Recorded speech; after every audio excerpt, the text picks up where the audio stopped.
ಮೊಟ್ಟ ಮೊದಲನೇದಾಗಿ ಶ್ರೀರಾಮಚಂದ್ರನನ್ನ ಅವನ ಪರಿವಾರವನ್ನು ವಂದಿಸ್ತಾ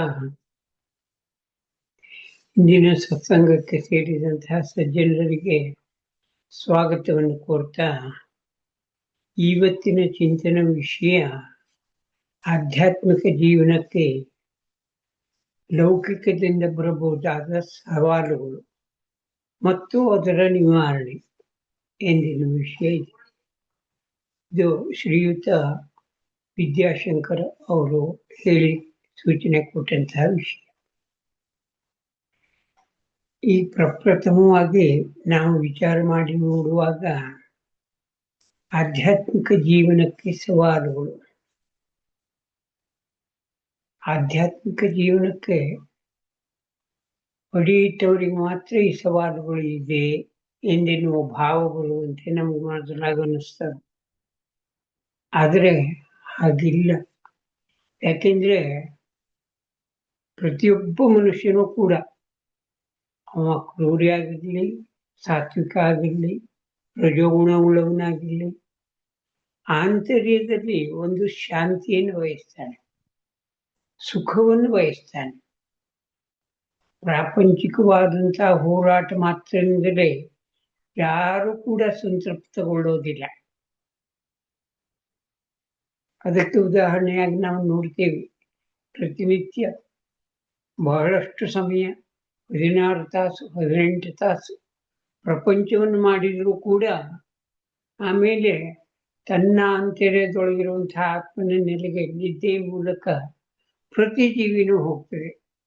ನಿದ್ದೆನೇ ಇಲ್ಲದೆ ಇರುವಂತಹ ಒಂದು ಪ್ರಾಣಿ ಇದೆ ಅಂತ ವೈಜ್ಞಾನಿಕರು ಹೇಳಬಹುದು. ಆದರೆ ಸುಷುಪ್ತಾವಸ್ಥೆಗೆ ಹೋಗದೇ ಇದ್ರೆ ಮನಸ್ಸು ಉಳಿಯೋದಿಲ್ಲ. ನಿಜವಾಗಂದ್ರೆ 3 ಅವಸ್ಥೆಗಳಲ್ಲಿ ಸಂಚರಿಸಲೇಬೇಕು. ಮನಸ್ಸು ಒಂದಾಕ್ಷಣದಲ್ಲಿ ಅದು 3 ಅವಸ್ಥೆಗಳಲ್ಲಿ ಓಡಾಡಲೇಬೇಕಾದಿದೆ. ಇದು ಪ್ರಕೃತಿಯ ವ್ಯವಸ್ಥೆ ಅಂತಲೇ ಹೇಳ್ಬಹುದು. ಕೇವಲ 10 ನಿಮಿಷ ನಿದ್ದೆ ಮಾಡುವವನು ಕೂಡ ಇರಬಹುದು. ಆದರೆ ಅಷ್ಟು ಹೊತ್ತಾದರೂ ಕೂಡ ಅವನು ಒಳಗಿರುವಂತಹ ಪೂರ್ಣ ಶಾಂತಿಯ ಅನುಭವವನ್ನ ಆ ಸಮಯದಲ್ಲಿ ಅನುಭವಿಸ್ತಾನೆ. ನಾವಾದರೂ ಕೂಡ ಅಷ್ಟೇ. ದೇಹಕ್ಕೆ ವಿಶ್ರಾಂತಿ ಸಿಗ್ತದೆ ಎಂದೆನ್ನುವ ಭಾವ ಇದೆ, ಇಲ್ಲ ಅಂತಲ್ಲ. ಆದರೆ ದೇಹ ನಿಜವಾಗಿ ವಿಚಾರ ಮಾಡಿದರೆ 24 ಗಂಟೆನೂ ಕೆಲಸ ಮಾಡ್ತದೆ. 1 ನಿಮಿಷನೂ ಬಿಡುವಿಲ್ಲ ಅದಕ್ಕೆ. ನಾಡಿ ಬಿಡುತ್ತೆ ನಿಂತು ಹೋದ್ರೆ ಮನುಷ್ಯ ಸತ್ತು ಹೋದ ಅಂತ ನಾವು ಹೇಳ್ತೇವೆ. ತೀರಿ ಹೋಗಿದ್ದಾನೆ, ಮರಣ ಹೊಂದಿದ್ದಾನೆ. ಅದರಿಂದ ದೇಹದ ವಿಶ್ರಾಂತಿ ಎಂದೆನ್ನುವುದಕ್ಕಿಂತ ಅದು ಮನಸ್ಸಿನ ವಿಶ್ರಾಂತಿ ಅಂತ ನಿಜವಾಗಿ ನಾವು ಭಾವಿಸಬಹುದು. ಯಾಕೆಂದ್ರೆ ಮನಸ್ಸು ನಿರಂತರ ಎಚ್ಚರ ಇರುವಷ್ಟು ಕಾಲ ಕ್ರಿಯಾಶೀಲ ಆಗಿರೋದನ್ನು ನಾವು ಕಾಣ್ತೇವೆ. ದೇಹ 24 ಗಂಟೆನೂ ಕ್ರಿಯಾಶೀಲ ಆಗಿರ್ತದೆ. ಅದು ಕೆಲಸದಲ್ಲಿ ತೊಡಗಿಯೇ ಎಚ್ಚರದಲ್ಲಿ ಇದೆ ಅಂತ ಅರ್ಥ ಅಲ್ಲ. ನಿರಂತರವಾದಂತಹ ಹೃದಯದ ಬಡಿತ, ರಕ್ತ ಪರಿಚಲನೆ, ಆಹಾರ ಜೀರ್ಣಕ್ರಿಯೆ, ದೇಹದ ವ್ಯವಸ್ಥೆ ಏನಿದೆಯೋ ಅದರಲ್ಲಿ ಭಾಗಿಯಾಗಿರ್ತದೆ. ನಾವು ನೋಡಬಹುದು. ಇದು ಯಾವ ವಿಜ್ಞಾನವೂ ಇದನ್ನ ಆಗಲಿಕ್ಕಾಗೋದಿಲ್ಲ. ಆದರೆ ಮನಸ್ಸು ಎನ್ನುವುದು ಹಾಗಿಲ್ಲ. ಮನಸ್ಸು 24 ಗಂಟೆಯಲ್ಲಿ 8 ತಾಸು ನಿದ್ದೆನೋ 6 ತಾಸು ನಿದ್ದೆನೋ ಅವ್ರು ಏನು ರೂಢಿ ಮಾಡ್ಕೊಂಡಿರ್ತಾರೋ ಆ ಕಾಲದಲ್ಲಿ ಪೂರ್ಣ ಆತ್ಮಸ್ಥವಾಗಿದ್ದು ಪೂರ್ಣವಾದಂತಹ ಶಾಂತಿಯ ಅನುಭವವನ್ನು ಹೊಂದುವುದನ್ನು ನಾವು ಕಾಣ್ತೇವೆ. ಯಾಕೆಂದ್ರೆ ಎಂತಹ ಕಠಿಣ ಪರಿಶ್ರಮ ಮಾಡುವಾಗಿರ್ಲಿ, ರಜೋಗುಣಿ ಆಗಿರ್ಲಿ, ತಮೋಗುಣಿ ಆಗಿರ್ಲಿ, ಆಂತರಿಕವಾದಂತಹ ಶಾಂತಿಯನ್ನೆಲ್ಲರಿಗೂ ಹೋಗ್ಬರದೇ ಇರುವುದಿಲ್ಲ. ಆಧ್ಯಾತ್ಮ ಶಾಸ್ತ್ರ ಏನು ಹೇಳ್ತದೆ ಅಂದ್ರೆ, ಲೌಕಿಕ ಜೀವನದಲ್ಲಿ ತಾನು ತನ್ನದು ಎಂದೆನ್ನುವ ಭಾವವನ್ನು ಹಿಡಿದು ನಾವು ಈ ಲೌಕಿಕ ಜೀವನವನ್ನು ಮಾಡ್ತಾ ಇದ್ದೇವೆ. ಪ್ರತಿಯೊಬ್ಬರ ಅಂತರ್ಯದಲ್ಲೂ ಕೂಡ ತಾನು ಮತ್ತು ತನ್ನದು ಎಂದೆನ್ನುವ ಭಾವ ಇಲ್ಲದೆ ಇರ್ಲಿಕ್ಕೆ ಸಾಧ್ಯ ಇಲ್ಲ. ಯಾಕಂದ್ರೆ ಅದು ಕ್ರಿಯೆಗೆ ಮೂಲ, ಪ್ರಪಂಚದ ಕ್ರಿಯೆಗೆ ಮೂಲ. ಅದನ್ನು ಮೀರ್ಲಿಕ್ಕೆ ಯಾರಿಗೂ ಬರೋದಿಲ್ಲ. ಎಚ್ಚರಾವಸ್ಥೆಯಲ್ಲಿದ್ರೂ ಕೂಡ ಈಗ ಜ್ಞಾನ ಇದ್ದವನು ತನ್ನದಲ್ಲ ಅಂತ ತಿಳಿದ್ರು ಕೂಡ ತನ್ನದು ಅಂತ ಒಂದು ಅಂಶನಾದ್ರೂ ಅವನು ಭಾವಿಸಿರ್ಲೇಬೇಕಾಗ್ತದೆ. ಹೀಗಿದೆ. ಪೂರ್ಣ ಮುಕ್ತರಾಗ್ಲಿಕ್ಕಾಗೋದಿಲ್ಲ. ಎಚ್ಚರಾವಸ್ಥೆಯಲ್ಲಿ ತಾನು ತನ್ನದು ಎಂದೆನ್ನುವ ಭಾವದಿಂದ ಪೂರ್ಣ ಮುಕ್ತರಾಗ್ಲಿಕ್ಕಾಗುವುದಿಲ್ಲ. ಆ ನಿದ್ದೆಯಲ್ಲಿ ಪ್ರಕೃತಿ ಸಹಜವಾಗಿ ಅಥವಾ ಪರಮಾತ್ಮನ ಅನುಗ್ರಹದಿಂದ ಅಂತ ಹೇಳ್ಬಹುದು ಪೂರ್ಣ ಮುಕ್ತರಾಗಿರ್ತೇವೆ. ಯಾಕೆಂದ್ರೆ ಅಲ್ಲಿ ನಾನು ಎಂದೆನ್ನುವ ಭಾವನೆ ಇಲ್ಲ, ನನ್ನದು ಎಂದೆನ್ನುವ ಭಾವ ಆಮೇಲಾಯ್ತು. ಆದ್ರಿಂದ ಆಧ್ಯಾತ್ಮಶಾಸ್ತ್ರ ಏನ್ ಹೇಳ್ತದೆ ಅಂದ್ರೆ, ನಾನು ನನ್ನದು ಎಂದೆನ್ನುವಂಥ ಭಾವವನ್ನು ಮಿಕ್ಕಿದಾಗ ಅಥವಾ ಅದನ್ನು ಮೀರಿದಾಗ ಏನು ನಿಜವಾದಂತಹ ಆತ್ಮಸ್ಥಿತಿ ಇದೆಯೋ ಆ ಭಾವ ಸ್ಫುರಿಸಲ್ಪಡ್ತದೆ ಮತ್ತು ಅದು ಸತ್ಯ ಕೂಡ ಇದೆ ಅಂತ ಹೇಳ್ತೇವೆ. ಅರೆ ಸಾಧ್ಯನೇ ಎಂಬಂತಹ ಪ್ರಶ್ನೆ ಕೂಡ ಬಂದ್ಬಿಡ್ತದೆ. ಯಾಕೆಂದ್ರೆ ಪ್ರಪಂಚದಲ್ಲಿ ದೇಹದ ಅವಶ್ಯಕತೆಗಳು, ಮನಸ್ಸಿನ ಅವಶ್ಯಕತೆಗಳು ಇದೆ. ಆಹಾರ, ನಿದ್ರೆ, ಭಯ, ಮೈಥುನ ಅಂತ ಹೇಳ್ತಾರ ಮೂಲಭೂತ ಅವಶ್ಯಕತೆಗಳು, ಮೀರ್ಲಿಕ್ಕೆ ಆಗುದಿಲ್ಲ. ಆದ್ರೆ ಆಧ್ಯಾತ್ಮ ಶಾಸ್ತ್ರವನ್ನ ಅಭ್ಯಾಸ ಮಾಡುವುದರ ಮೂಲಕ, ಆಧ್ಯಾತ್ಮ ಮಾರ್ಗದಲ್ಲಿ ನಡೆಯುವುದರ ಮೂಲಕ ಅಥವಾ ಅದರಲ್ಲಿ ಗುರಿಯನ್ನು ಸೇರುವುದರ ಮೂಲಕ ಎಚ್ಚರದಲ್ಲಿದ್ದು ಕೂಡ ಪೂರ್ಣ ಪ್ರಮಾಣದಲ್ಲಿ ಅದರಿಂದ ಮುಕ್ತನಾಗಿರಬಹುದು ಅಂತ ಹೇಳ್ತದೆ. ಇದು ಸಾಮಾನ್ಯವಾಗಿ ಕಿವಿಯಲ್ಲಿ ಕೇಳಿದ ಮಾತಾದಾಗ ಸತ್ಯ ಅಂತ ಅನ್ಸೋದಿಲ್ಲ. ಯಾಕೆಂದ್ರೆ ಈ ಆಧ್ಯಾತ್ಮ ಶಾಸ್ತ್ರವನ್ನ ಯಾರಾದ್ರೂ 4-6 ಜನ ಲೌಕಿಕರಿದ್ದಲ್ಲಿ ಹೇಳಲಿಕ್ಕೆ ಹೊರಟ್ರೆ ಸ್ವಲ್ಪ ಅಪಹಾಸ್ಯದ ದೃಷ್ಟಿಯಿಂದಲೇ ನೋಡ್ತಾನೆ. ಪ್ರಪಂಚ ಇರೋದೇ ಹಾಗೆ, ಅದೆಲ್ಲ ಆಗು ಹೋಗದ ಮಾತು ಎಂಬ ಮಾತು ಸಹಜವಾಗಿ ಬಂದ್ಬಿಡ್ತದೆ. ಪ್ರಾಪಂಚಿಕರ ಎದುರಿಗಂತೂ ಆಧ್ಯಾತ್ಮ ವಿಷಯವನ್ನು ಮಾತಾಡೋದು ತುಂಬಾ ಕಠಿಣ. ಯಾಕೆಂದ್ರೆ ಎದುರಿಗೆ ಕೇಳಿದ ಹಾಗೆ ಮಾಡಿದ್ರು ಕೂಡ ಹಿಂಬಿಟ್ಟು ಅದೆಲ್ಲ ಆಗೋದಲ್ಲ ಅಂತಲೇ ಹೇಳ್ತಾರೆ. ಆದರೆ ನಮ್ಮ ಭಾರತೀಯ ಪರಂಪರೆಯಲ್ಲಿ, ಭಾರತೀಯ ತತ್ವಶಾಸ್ತ್ರ ಪರಂಪರೆಯಲ್ಲಿ ಆ ಗುರಿಯನ್ನು ಸೇರಿ ತಮ್ಮ ಅನುಭವವನ್ನು ಹೇಳಿಕೊಂಡವರಿದ್ದಾರೆ. ಅದಕ್ಕಾಗಿ ಜನ್ಮವನ್ನು ಮೀಸಲಿಟ್ಟವರಿದ್ದಾರೆ. ಹಾಗಂತ ಪ್ರಾಪಂಚಿಕರ ಹಾಗೆ ಹೇಳಿದರೂ ಕೂಡ ತೀವ್ರವಾದಂತಹ ಕಷ್ಟ ನಷ್ಟಗಳು ಅಥವಾ ಯಾವುದೋ ಒಂದು ದುಃಖ ಸ್ಥಿತಿಯೋ ಪ್ರಪಂಚದಲ್ಲಿ ಬಂದಾಗ ಆಶ್ರಯಿಸೋದು ಆ ಮಹಾತ್ಮರ ಸನ್ನಿಧಿಯನ್ನೇ, ದೇವರನ್ನೇ, ಆತ್ಮನನ್ನೇ. ಯಾಕೆಂದ್ರೆ ಅವ್ರಿಗೆ ಈ ಲೌಕಿಕದಲ್ಲಿ ಅವ್ರು ಏನ್ ತಿಳಿದಿದ್ದಾರೋ ಆ ಶಾಂತಿ ಸಮಾಧಾನಕ್ಕೆ ವಿರುದ್ಧವಾಗಿ, ಪ್ರತಿಕೂಲವಾಗಿ ತೀವ್ರವಾದಂತಹ ದುಃಖವನ್ನು ಅನುಭವಿಸಿದ್ದನ್ನು ನಾವು ಕಾಣ್ತೇವೆ. ಒಂದು ವೇಳೆ ಆ ಮಾರ್ಗದಲ್ಲಿ ಹೋಗದೇ ಇದ್ರೆ ಮಾನಸಿಕವಾಗಿ ಬಳಲಿ ಆಸ್ಪತ್ರೆ ಸೇರಬಹುದು. ಇದೆಲ್ಲ ನಾವು ಪ್ರತ್ಯಕ್ಷದಲ್ಲಿ ನೋಡ್ತಾ ಇದ್ದೇವೆ, ಸತ್ಯ ಇದೆ. ಭಾರತೀಯ ತತ್ವಶಾಸ್ತ್ರದಲ್ಲಿ ಹೇಳಿದಂತಹ ವೇದಾಂತದ ಗುರಿಯ ಸ್ಥಿತಿ ಏನಿದೆಯೋ ಅದು ಪರಮ ಸತ್ಯ ಇದೆ, ಅದರಲ್ಲೂ ಅನುಮಾನ ಇಲ್ಲ. ಆದ್ರೆ ಪ್ರಾಪಂಚಿಕವಾದಂತಹ ಎಳತೆಗಳು, ಪ್ರತಿಕೂಲಗಳು ಇದ್ದಾಗ ಮಾತ್ರ ಹಾಗೆ ಹೋಗುವುದು ತುಂಬಾ ಕಠಿಣ. ಅದನ್ನೇ ಹೇಳ್ತದೆ ಇವತ್ತಿನ ವಿಷಯ, ಅದ್ರ ಮೇಲೆ ಇದೆ. ಹಾಗೆ ಹೋಗ್ಬೇಕು ಎಂದೆನ್ನುವಂತಹ ಭಾವವೇನೂ ಇದೆ. ಆದ್ರೆ ಅನೇಕ ಪ್ರತಿಕೂಲಗಳು ಅದನ್ನ ಹಾಗೆ ಹೋಗದೇ ಇದ್ದಂತೆ ನನ್ನನ್ನು ತಡೀತಾ ಇದೆ ಅಂತ ಹೇಳ್ತಾರೆ. ಅಂಥ ಪ್ರತಿಕೂಲಗಳು ಯಾವುದು ಅಂತ ದೃಷ್ಟಿ ಹರಿಸಿ ನೋಡಿದಾಗ ಅನೇಕ ಇದೆ. ಯಾಕೆಂದ್ರೆ ಆಂತರ್ಯದಲ್ಲಿ, ಅಂತರಾಳದಲ್ಲಿ ಯಾರಿಗೆ ಆ ಕರೆ ತೀವ್ರವಾಗಿ ಉಂಟಾಗೋದಿಲ್ವೋ ಅವರಿಗೆ ಬರುವಂತಹ ಪ್ರತಿಯೊಂದು ಸಂಗತಿಗಳು ಕೂಡ ಪ್ರತಿಕೂಲನೇ ಅನಿಸಬಹುದು. ಯಾಕೆಂದ್ರೆ ಆಂತರ್ಯದಲ್ಲಿ ತಾನು ತನ್ನದು ಎಂದೆನ್ನುವ ಭಾವ ಬಲಿತಿರುವಾಗ, ಅರೆ ನನ್ನ ಮಗನಿಗೆ ವಿದ್ಯಾಭ್ಯಾಸ ಮಾಡ್ಬೇಕಾದ್ದಿದೆ, ಮದುವೆ ಮಾಡ್ಬೇಕಾಗಿದ್ದೆ, ಸಂಸಾರ ಮಾಡಿ ಹಚ್ಕೊಡ್ಬೇಕಾದ್ದಿದೆ, ಅಥವಾ ಪ್ರತಿಯೊಂದು ವಿಷಯಗಳು ಕೂಡ ಏನು ಆಧ್ಯಾತ್ಮಿಕ ಜೀವನಕ್ಕೆ ನಾನು ಹೋಗ್ಬೇಕು, ಆ ಗುರಿಯನ್ನು ಸೇರ್ಬೇಕು ಅಂತ ಭಾವಿಸಿದ್ರು ಕೂಡ ಅದನ್ನ ತಡೆಯುವಂತಹ ಪ್ರತಿಕೂಲಗಳೇ ಆಗಿದೆ.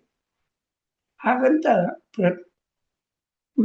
ಬಲ್ಲವರು, ಜ್ಞಾನಿಗಳು ಅಥವಾ ಶಾಸ್ತ್ರಾದಿಗಳು ಏನ್ ಹೇಳ್ತದೆ ಅಂದ್ರೆ, ಕೇವಲ ಅದು ಪ್ರಪಂಚದಿಂದ ಬರುವಂತಹ ಪ್ರತಿಕೂಲ ಅಲ್ಲ, ನಿನ್ನೊಳಗಿರುವಂತಹ ದುರ್ಗುಣಗಳ ಪರಿಣಾಮ. 6 ಷಡ್ವರ್ಗ ಅಂತ ಹೇಳ್ತಾರಲ್ಲ, ಕಾಮ, ಕ್ರೋಧ, ಲೋಭ, ಮೋಹ, ಮದ, ಮಾತ್ಸರ್ಯ ಅಂತ ಏನು ಹೇಳ್ತಾರೋ ಅವುಗಳಿಂದ ನಿಜವಾಗಿ ತಡೆ ಉಂಟಾಗಿದೆ, ಪ್ರಪಂಚದಿಂದ ಏನೂ ತಡೆ ಉಂಟಾಗಲಿಲ್ಲ ಅಂತ ಹೇಳ್ತದೆ. ಇವನೊಳಗಿನ ಏನು ದುರ್ಗುಣಗಳಿದೆಯೋ ಅದನ್ನ ಸಾಕಷ್ಟು ವಿಸ್ತಾರ ಮಾಡ್ಕೊಂಡಿರ್ತಾನೆ. ಈಗ ಒಬ್ಬ ಸಮುದ್ರದಲ್ಲಿ ಹಡಗ ನೀರು ಹೊರಟಿದ್ದಾನೆ ಅಂತ ಇಟ್ಕೊಳ್ಳೋಣ. ಅವನು ಯಾವುದೋ ಉತ್ತರ ಕಡೆ ಒಂದು ಊರಿಗೆ ಹೋಗಿ ತಲುಪಬೇಕಾಗಿತ್ತು, ಬದಲಿ ಯಾವುದೋ ಒಂದು ಸೂಚನೆಯ ಮೂಲಕ ದಕ್ಷಿಣ ಕಡೆ ದೂರದವರೆಗೆ ಸಮುದ್ರದಲ್ಲಿ ಹೋಗಿದ್ದಾನೆ ಅಂತ ಇಟ್ಕೊಳ್ಳೋಣ. ಅವನಿಗೆ ಆ ಉತ್ತರದ ಗುರಿಯ ಕಲ್ಪನೆ ಕೂಡ ಹೊತ್ತಲಿಕ್ಕಾಗೋದಿಲ್ಲ ಅವಾಗ. ಯಾಕಂದ್ರೆ ಅವನ ಆ ಉತ್ತರದ ಗುರಿಯನ್ನು ಸೇರ್ಲಿಕ್ಕೆ ದಕ್ಷಿಣದಲ್ಲಿ ಎಷ್ಟು ದೂರದವರೆಗೆ ವಿಸ್ತಾರದಲ್ಲಿ ಹೋಗಿದ್ದಾನೋ ಅಷ್ಟು ದೂರ ಕ್ರಮಿಸಿ ಬಂದು ತನ್ನ ನೆರೆಗೆ ಬಂದು ಆಮೇಲೆ ಅವನಲ್ಲಿಗೆ ಹೋಗ್ಬೇಕಾಗಿತ್ತು. ಇದು ಪ್ರಪಂಚದ ನ್ಯಾಯ, ಏನ್ ಮಾಡ್ಲಿಕ್ಕೆ ಆಗುದಿಲ್ಲ. ನಾನು ಯಾವುದೋ ಒಂದು ಊರನ್ನು ತಲುಪಬೇಕು ಅಂತ ಹೊರಟಿದ್ದಿದ್ರೆ ಅದಕ್ಕೆ ವಿರುದ್ಧವಾದಂತಹ ದೂರದಲ್ಲಿ ಎಷ್ಟು ದೂರ ಹೋಗಿದ್ದೇನೋ ಅಷ್ಟು ದೂರವನ್ನು ನಾನು ವೃಥ ಕ್ರಮಿಸ್ಬೇಕಾಗ್ತದೆ ಖಂಡಿತವಾಗಿ. ಇದನ್ನೇ ಜನ್ಮ ಜನ್ಮಾಂತಗಳ ಒಂದು ಬಂಧನ ಅಂತ ಹೇಳಿದ್ದಾರೆ ಮಹಾತ್ಮರು. ಪ್ರಾಣಿ ಜನ್ಮ ಬಂದಿರಬಹುದು ಅಥವಾ ಇನ್ಯಾವುದೋ ಪಶುಗಳ ಜನ್ಮ ಬಂದಿರಬಹುದು. ಆ ಜನ್ಮದಲ್ಲಿದ್ದಾಗಂತೂ ಇದರಲ್ಲೆಲ್ಲ ಕಲ್ಪನೆ ಕೂಡ ಹತ್ತುವುದಿಲ್ಲ. ಹಾಗಂತ ಮನುಷ್ಯ ಜನ್ಮ ಬಂದಾಗ ಏನೋ ಅಲ್ಪ ಸ್ವಲ್ಪ ಕೇಳಿ ನಾನು ಇದನ್ನು ಮಾಡಬೇಕು ಅಂತ ಅನಿಸಿದ್ರು ಕೂಡ ಅಷ್ಟು ಏನು ಆ ವಿರುದ್ಧ ದಿಕ್ಕಿನಲ್ಲಿ ಪ್ರಯಾಣ ಮಾಡಿದಾನೋ ಅಷ್ಟು ದೂರವನ್ನು ವೃಥ ಮತ್ತೆ ಅವನು ಕ್ರಮಿಸಲೇಬೇಕಾದ್ದಿದೆ. ಇದು ನ್ಯಾಯ. ಇದನ್ನ ನಾವು ಪ್ರತಿಕೂಲ ಅಂತ ತಿಳಿಲಿಕ್ಕೆ ಬರುವುದಿಲ್ಲ. ಹಾಗಂತ ಇಲ್ಲಿ ಪ್ರಪಂಚದ ಒಂದು ವ್ಯವಸ್ಥೆ ಏನಪ್ಪಾ ಅಂತಂದ್ರೆ ಒಂದು ಸಾಮಾಜಿಕ ವ್ಯವಸ್ಥೆ. ಸಂಸಾರ ಮಾಡೋದು, ಮನೆ ಮಾಡೋದು, ಪ್ರಪಂಚ ಎಲ್ಲ ದೇಹದ ಅವಶ್ಯಕತೆನೂ ಕೂಡ ಇದೆ, ಇಲ್ಲ ಅಂತಲ್ಲ. ಯಾಕಂದ್ರೆ ಈ ಕಾಮಾದಿಗಳನ್ನೆಲ್ಲ ಯಾರಿಗೂ ಜಯಿಸ್ಲಿಕ್ಕೆ ಸಾಧ್ಯ ಇಲ್ಲ, ಕಠಿಣ ಇದೆ. ಹುಡುಗಾಟಿಕೆ ಮಾತಲ್ಲ. ಕ್ರೋಧವು ಕೂಡ ಅಷ್ಟೇ, ಲೋಭವು ಕೂಡ ಅಷ್ಟೇ.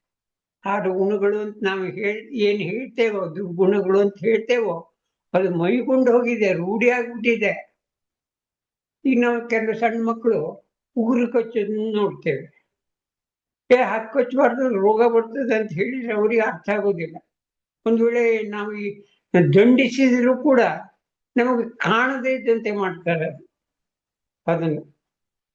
ಹಾಗೆ ಈ ಮನಸ್ಸಿಗೆ ಅನೇಕ ಜನ್ಮ ಜನ್ಮಾಂತರಗಳಲ್ಲಿ ತಾನು ತನ್ನದು ಎಂದೆನ್ನುವುದರಲ್ಲಿ ಬಹಳ ದೂರ ಕ್ರಮಿಸಿದ್ರಿಂದ ಅದು ಬಿಡಲು ಕಷ್ಟ ಇದೆ. ಹುಡುಗಾಟಿಗೆ ಮಾತಲ್ಲ. ವೇದಾಂತ ಸಾಧಿಸುವುದೇನು ಹುಡುಗಾಟಿಗೆ ಮಾತಲ್ಲ, ಕಠಿಣ ಇದೆ. ಹಾಗಂತ ಆ ಮಾರ್ಗದತ್ತ ಒಲಿದಾಗ ಏನಾಗ್ತದೆ ಅಂದ್ರೆ ಮನಸ್ಸಿಗೆ ಶಾಂತಿಯ ಅನುಭವವನ್ನು ಅಂತಾನೆ. ಯಾಕೆಂದ್ರೆ ಪ್ರಪಂಚವನ್ನು ಮಾಡಿ ಪ್ರಪಂಚದಲ್ಲಿದ್ದು ಶಾಂತಿ ಸಮಾಧಾನವನ್ನು ಅನುಭವಿಸ್ತವ್ರು ಯಾರೂ ಇಲ್ಲ. 3-4 ದಿವಸ, 6-8 ದಿವಸ, 1 ವರ್ಷ ಅನ್ಗಟ್ಲೆ ಸಿಕ್ಕಿದಂತೆ ಕಾಣಬಹುದೇ ಬಿಟ್ರೆ ಖಂಡಿತ ಸಿಕ್ಕಿರೋದಿಲ್ಲ. ಯಾಕೆಂದ್ರೆ ಇವತ್ತಿಲ್ಲದ ತಾಪತ್ರೆ ನಾಳೆ ಬರೋದಿಲ್ಲ ಅಂತ ಏನ್ ಗ್ಯಾರಂಟಿ ಇದೆ ಇಲ್ಲಿ? ಯಾವ ನಿರ್ಧಾರನೂ ಇಲ್ಲ, ಬಂದೇ ಬರ್ತದೆ. ಪ್ರಪಂಚ ಇರುವುದೇ ಹಾಗೆ.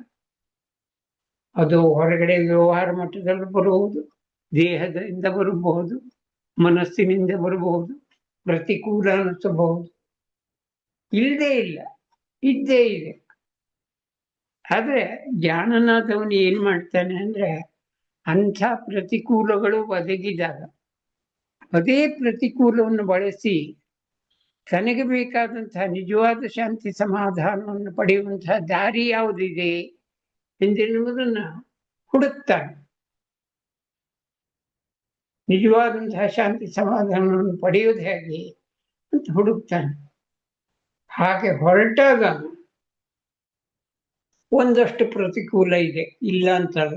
ಯಾಕಂದ್ರೆ ಪೂರ್ವ ಜನ್ಮಾಂತರದ ಏನು ಕರ್ಮಗಳ ಪ್ರಾಬಲ್ಯದಿಂದ ಬಂದಿರುವಂತಹ ಪ್ರತಿಕೂಲ ನಮ್ಮಲ್ಲಿ ಕರ್ಮ ರೂಪದಲ್ಲಿ ಸಂಗ್ರಹಿತ ಆಗಿದ್ದೀವೋ ಅವುಗಳ ಮೂಲಕ. ಈಗ ಒಬ್ರು ಹೇಳ್ತಾರೆ, ನೀನ್ ದಾನ ಮಾಡು, ಬಹಳ ಒಳ್ಳೇದಾಗ. ದಾನ ಮಾಡ್ಲಿಕ್ಕೆ ಬಿಡೋದಿಲ್ಲ ನಮ್ಮ ಮನಸ್ಸು. ಲಕ್ಷಾಂತರ ಹಣ ಇರಬಹುದು, ನೀನ್ ಹಾಕ್ಬಿಟ್ಕೋಬೇಡ, ನಾಳೆ ನಿನ್ನ ಹತ್ರ ಇಲ್ಲದೆ ಇದ್ದ ಕೇಳಿ ನಿನ್ಗೆ ಯಾರು ಕೊಡಲಿ. ಲೋಕ ಸಹಜ ಮಾತಿದು, ಎಲ್ಲವರು ಹೇಳ್ತಾರೆ. ನೀನಿದೆ ಅಂತ ನೀನ್ ಕೊಡ್ತೀಯ, ನಿನ್ನೆ ತಿಳಿಯದೇ ಇದ್ದಾಗ ನಿನಗೆ ಯಾರು ಕೊಡ್ಲಿಕ್ಕೆ ಬರೋದಿಲ್ಲ ಅಂತ ಹೇಳ್ತಾರೆ. ಈ ತರ ಇದೆ. ಅದು ಮನಸ್ಸಿನ ಗುಣವೂ ಹೌದು. ಮನಸ್ಸಿನಲ್ಲಿ ರಜೋಗುಣ ಇದ್ದಾಗ ಹಾಗೆ ಕೊಡ್ಲಿಕ್ಕೆ ಮನಸ್ಸು ಬರೋದಿಲ್ಲ. ತಮೋ ಗುಣ ಇದ್ದಾಗಂತೂ ಇಂಥದ್ದೆಲ್ಲ ಕಲ್ಪನೆಗಳು ಕೂಡ ಹುಟ್ಟೋದಿಲ್ಲ. ಅದೇ ಸಾತ್ವಿಕನ ಆಗ್ತಾ ಹೋದಂತೆ ಏನು ಭಾವನೆ ಬರ್ತದೆ ಅಂದ್ರೆ, ನಾನು ದುಡ್ಡು ಸಂಪಾದಿಸಿದ್ದೇನೆ ಅಂತ ನಾನು ಭಾವಿಸ್ತೇನೆ ಸರಿ, ಆದ್ರೆ ಆ ಹೊತ್ತಿನಲ್ಲಿ ದೈವಾನುಗ್ರಹ ಇಲ್ಲದೆ ಇದ್ರೆ ನನ್ನಿಂದ ದುಡಿಲಿಕ್ಕೆ ಆಗ್ತಿಲ್ಲ ಇಲ್ಲ ಅಂತ ಭಾವಿಸ್ತಾನು ಸಾತ್ವಿಕನಾದವನು. ಭತ್ತ ನಾನು ಬಿತ್ತಿದ್ದೇನೆ ಸರಿ, ಅರೆ ದೈವಾನುಗ್ರಹ ಎಂಬ ಮಳೆ ಇಲ್ಲದೆ ನನಗೆ ಬೆಳೆ ಬರಲಿಲ್ಲ ಎಂದೇನುವಂತ ಭಾವವನ್ನ ಅವನು ತಳೀತಾನೆ. ಹಾಗೆ ಈ ಸಾತ್ವಿಕ ಗುಣವನ್ನು ಗಳಿಸುವುದರ ಮೂಲಕ ಏನು ನಿಜವಾದಂತಹ ಪ್ರತಿಕೂಲ ಬಂದರೂ ಕೂಡ ಅದನ್ನ ಅವನು ದಾಟಬಲ್ಲ. ಅದೇ ರಜೋಗುಣದ ಹಂತದಲ್ಲಿ ಹಾಗಾಗುವುದಿಲ್ಲ. ತಾಮಸಿಗನಂತೂ ಇಂಥದನ್ನೆಲ್ಲ ಕಲ್ಪನೆ ಕೂಡ ಮಾಡೋದಿಲ್ಲ. ರಜೋಗುಣಿಗೆ ಸ್ವಲ್ಪನಾದ್ರೂ ಜ್ಞಾನ ಹತ್ತಬಹುದು ಇಂಥದ್ದು. ತಾಮಸಿಗನಿಗೆ ಈ ಜ್ಞಾನ ಏನೂ ಹತ್ತೋದಿಲ್ಲ. ಹಾಗಂತ ಈಗಿನ ಶಾಸ್ತ್ರಕಾರರು ಮಹಾತ್ಮರು ಹೇಳಿದ್ರಲ್ಲ, ಪರಿಷಡ್ವರ್ಗಗಳೆಂಬಂತಹ ವೈರಿಗಳಿಂದಾಗಿ ನಿನಗೆ ಇದರಲ್ಲಿ ಪ್ರತಿಕೂಲ ಇದೆ ಅಂತ ಹೇಳ್ತಾರಲ್ಲ, ಅದ್ರ ಮೇಲೆ ದೇವರನ್ನು ಸಾತ್ಲಿಕ್ಕೆ ಹೊರಡ್ತಾನೆ. ನಿಜವಾಗಿ ಪ್ರಪಂಚದಿಂದ ಪ್ರತಿಕೂಲ ಬರೋದಿಲ್ಲ, ಆದ್ರೆ ಪ್ರತಿಕೂಲ ಬಂದಂತೆ ಕಾಣ್ತದೆ. ಯಾಕೆಂದ್ರೆ ಅದು ನನ್ನ ಗುಣದ ಪರಿಣಾಮ, ನನ್ನಲ್ಲಿರುವಂತಹ ಗುಣದ ಪರಿಣಾಮ. ನಾನು ಮೊದಲಾಗೆ ಹೇಳಿದ್ನಲ್ಲ, ದಾನ ಕೊಟ್ಟರು ಒಳ್ಳೇದು ಅಂತ ಹೇಳ್ತಾರೆ ಸರಿ, ಮನಪೂರ್ವಕವಾಗಿ ಕೊಡುವಂತಹ ಶಕ್ತಿ ನನ್ನೊಳಗೆ ಬಂದಿರೋದಿಲ್ಲ. ಯಾಕೆ ಬಂದಿರೋದಿಲ್ಲ ಅಂದ್ರೆ ನಾನು ಶುದ್ಧಿ ಆಗಿರೋದಿಲ್ಲ. ಇದನ್ನೇ ಅಂತರಂಗ ಶುದ್ಧಿ ಅಂತ ಹೇಳ್ತಾರೆ. ಈಗ ಆಧ್ಯಾತ್ಮಿಕ ಸಾಧನೆಯಲ್ಲಿ ಲೋಕದಿಂದ ಬರುವಂತಹ ಏನು ಪ್ರತಿಕೂಲ ಇದೆಯೋ ಅದಕ್ಕೆ ಕಾರಣ ನನ್ನೊಳಗಿರುವಂತಹ ಅಡ್ಡಿಯೇ, ಅನುಮಾನ ಇಲ್ಲ. ಈಗ ಸತ್ಯ ಇದೆ ಆ ಮಾತು. ಯಾಕೆಂದ್ರೆ ನಾನು ಪೂರ್ಣ ಹೋದ್ರೆ, ಈಗ ಜನಕ ಮಹಾರಾಜನ್ನೇ ಕಾಣ್ತೇವೆ ನಾವು. ಇಡೀ ರಾಜ್ಯದ ಹೊಣೆಯನ್ನು ಹೊತ್ತು ರಾಜ್ಯ ಭಾರವನ್ನು ಮಾಡುತ್ತಾ ಪಾರಮಾರ್ಥಿಕವಾದಂತಹ ಪೂರ್ಣ ಸಾಧನೆಯನ್ನು ಅವನು ಮಾಡಿದ್ದಾರೆ. ಪುರಾಣದಲ್ಲಿ ಉದಾಹರಣೆ ಇದೆ. ಅಂಥವರು ಸಾಕಷ್ಟು ಜನ ನಮ್ಮ ಭಾರತ ದೇಶದಲ್ಲಂತೂ ಆಗಿ ಹೋಗಿದ್ದಾರೆ. ವಿದೇಶಗಳ ವಿಷಯ ವಿಶೇಷವಾಗಿ ನನಗೇನು ಗೊತ್ತಿಲ್ಲ. ನಾವೀಗ ನಮ್ಮ ಪುರಾಣ ಗ್ರಂಥಗಳನ್ನು ಅಧ್ಯಯನ ಮಾಡಿದಾಗ ಕಾಣುವಂತಹ ಉದಾಹರಣೆ ಸಾಧಿಸವರಿದ್ದಾರೆ. ಪ್ರಪಂಚದಲ್ಲಿದ್ದು ಕೂಡ ಅನೇಕ ಪ್ರತಿಕೂಲಗಳನ್ನ ಎದುರಿಸಿ ಕೂಡ ಅದನ್ನು ದಾಟಿ ಈ ಪಾರಮಾರ್ಥಿಕವಾದಂತಹ ಮೂಲಭೂತವಾದಂತಹ ಏನು ಶಾಂತಿ ಸಮಾಧಾನ ಇದೆಯೋ ಅದನ್ನ ಹೊಂದಿದವರು ಇದ್ದಾರೆ, ಇವತ್ತಿಗೂ ಇದ್ದಾರೆ, ಅನುಮಾನ ಇಲ್ಲ. ಹಾಗಂತ ಪ್ರಪಂಚದಿಂದ ಬರುವಂತಹ ಏನ ಪ್ರತಿಕೂಲ ಇದೆಯೋ ಆ ಪ್ರತಿಕೂಲ ನನ್ನೊಳಗೆ ಏನ್ ಮಾಡ್ತದೆ ಅಂದ್ರೆ, ನಾನೇನೋ ಕಳ್ಕೊಂಡೆ ಎನ್ನೆನ್ನುವ ದುಃಖವನ್ನು ತರ್ತದೆ. ಅದು ಹಣ ಹೋಗಿರ್ಬಹುದು, ಹೆಂಡತಿ ಹೋಗಿರ್ಬಹುದು, ಗಂಡ ಹೋಗಿರ್ಬಹುದು, ಮಕ್ಕಳು ಹೋಗಿರ್ಬಹುದು. ನಾನು ಕಳ್ಕೊಂಡೆ ಎನ್ನೆನ್ನುವಂತಹ ಭಾವವನ್ನು ತರ್ತದೆ. ಅದರಿಂದ ದುಃಖವನ್ನು ಅನುಭವಿಸ್ತಾನೆ ಮನುಷ್ಯ. ವಸ್ತು ಹೋಗಿರ್ಬೋದು, ಜಮೀನು ಹೋಗಿರ್ಬೋದು. ಹಾಗಂತ ಅದನ್ನೆಲ್ಲ ಪೂರ್ಣ ಪ್ರಮಾಣದಲ್ಲಿ ಸಂಪಾದಿಸೋದು ನಾನೇ ಅಂತ ಕೇಳಿದ್ರೆ ಖಂಡಿತವಾಗಿ ಅಲ್ಲ. ಅದರಿಂದಲೇ ಶಾಸ್ತ್ರಕಾರ ಹೇಳ್ತಾರೆ, ನೀನು ಪೂರ್ವದಲ್ಲಿ ಪುಣ್ಯವನ್ನು ಮಾಡಿದ್ದಿದ್ರೆ ನೀನೀಗೇನೆಲ್ಲ ವಿವರವನ್ನು ಹೇಳಿದ್ಯೋ, ಲೀಸ್ಟ್ ಹೇಳಿದ್ಯೋ ಅದೆಲ್ಲ ತಾನಾಗೆ ಬರುವಂತಹದ್ದು ಅಂತ ಹೇಳ್ತಾರೆ. ನಾವು ಜನಕ ಮಹಾರಾಜನ್ನೇ ಕಾಣ್ತೇವೆ. ಮಹಾರಾಜ ಆಗಿದ್ರು ಕೂಡ ಅದರ ಮೇಲಿನ ವ್ಯಾಮೋಹವನ್ನು ಬಿಟ್ಟು ಅವನು ಸಂಪಾದಿಸ್ತಾನೆ ಪರಮಾರ್ಥವನ್ನು. ಈಗ ನಾವು ಕಳ್ಕೊಂಡೇವು ಎಂದೇನುವಂತಹ ಭಾವ ಬರೋದು ಯಾಕಪ್ಪ ಅಂತಂದ್ರೆ ಅದರ ಮೇಲಿಟ್ಟಿರುವಂತಹ ವ್ಯಾಮೋಹ. ನನ್ನ ವಸ್ತುವನ್ನು ನೀನು ಮುಟ್ಟಬೇಡ ಅಂತ ನಾನು ಹೇಳುವಲ್ಲಿ ನನಗೆ ಆ ವಸ್ತು ನನ್ನದು ಎಂದೆನ್ನುವಂತಹ ಲೋಭ ಇದೆ ಅಂತಲೇ ಅರ್ಥ, ಮತ್ತಿನ್ನೇನಿಲ್ಲ ಅದರಲ್ಲಿ. ತಾನು ತನ್ನದು ಎಂದೆನ್ನುವ ಭಾವದ ಒಂದು ಅನುಭವ ಪ್ರತಿಯೊಬ್ಬರೊಳಗೂ ಇದೆ. ಅದರ ಹಿಂದೆ ಒಂದು ಎಚ್ಚರಿಕೆ ಬರುವುದು ಕೂಡ ಇದೆ. ಅದನ್ನ ನಾವು ಗ್ರಹಿಸೋದಿಲ್ಲ ಅಷ್ಟೆ. ನಿಂದಲ್ಲ ಎಂದೆನ್ನುವ ಎಚ್ಚರಿಕೆ ಕೂಡ ಬರ್ತದೆ, ಬರೋದಿಲ್ಲ ಅಂತಲ್ಲ. ಸ್ವಾರ್ಥ ಮಾಡಿದವರಿಗೆಲ್ಲ ಅನುಭವ ಬರ್ತದೆ. ಯಾಕೆಂದ್ರೆ ದೇವಸ್ಥಾನದ ಹುಂಡಿ ಕದ್ದವನಿಗೆ ತನ್ನ ದೇವಸ್ಥಾನದ ಹುಂಡಿ ಕದ್ದಿದ್ದೇನೆ ಎಂದೆನ್ನುವ ಭಾವ ಇರದೇ ಇರ್ಲಿಕ್ಕೆ ಸಾಧ್ಯ ಇಲ್ಲ.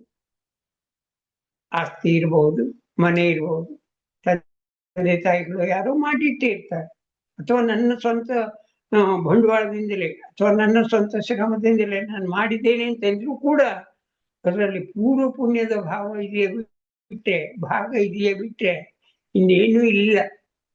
ಯಾಕಂದ್ರೆ ನಾವು ಪ್ರಪಂಚದಲ್ಲಿ ಅನೇಕ ಜನ ದಲಿತರು ನೋಡ್ತೇವೆ, ಅವರಿಗೆ ಪೂರ್ವ ಪುಣ್ಯ ಇಲ್ಲ, ಈ ಜನ್ಮದಲ್ಲಿ ಏನು ಸಿಕ್ಕಿಲ್ಲ. ಆದ್ರಿಂದ ತಾನು ಮಾಡಿದ್ದೇನೆ ಎನ್ನುವಂತಹ ಕರ್ತೃತ್ವ ಭಾವ ಏನಿದೆಯೋ ಆ ಕರ್ತೃತ್ವ ಭಾವದಿಂದ ಬರುವಂತಹ ಅಡೆತಡೆಗಳು, ಹಾಗಂತ ಅದು ಸುಳ್ಳು ಅಂತ ಅಲ್ಲುಗಳಿಲಿಕ್ಕಾಗುದಿಲ್ಲ.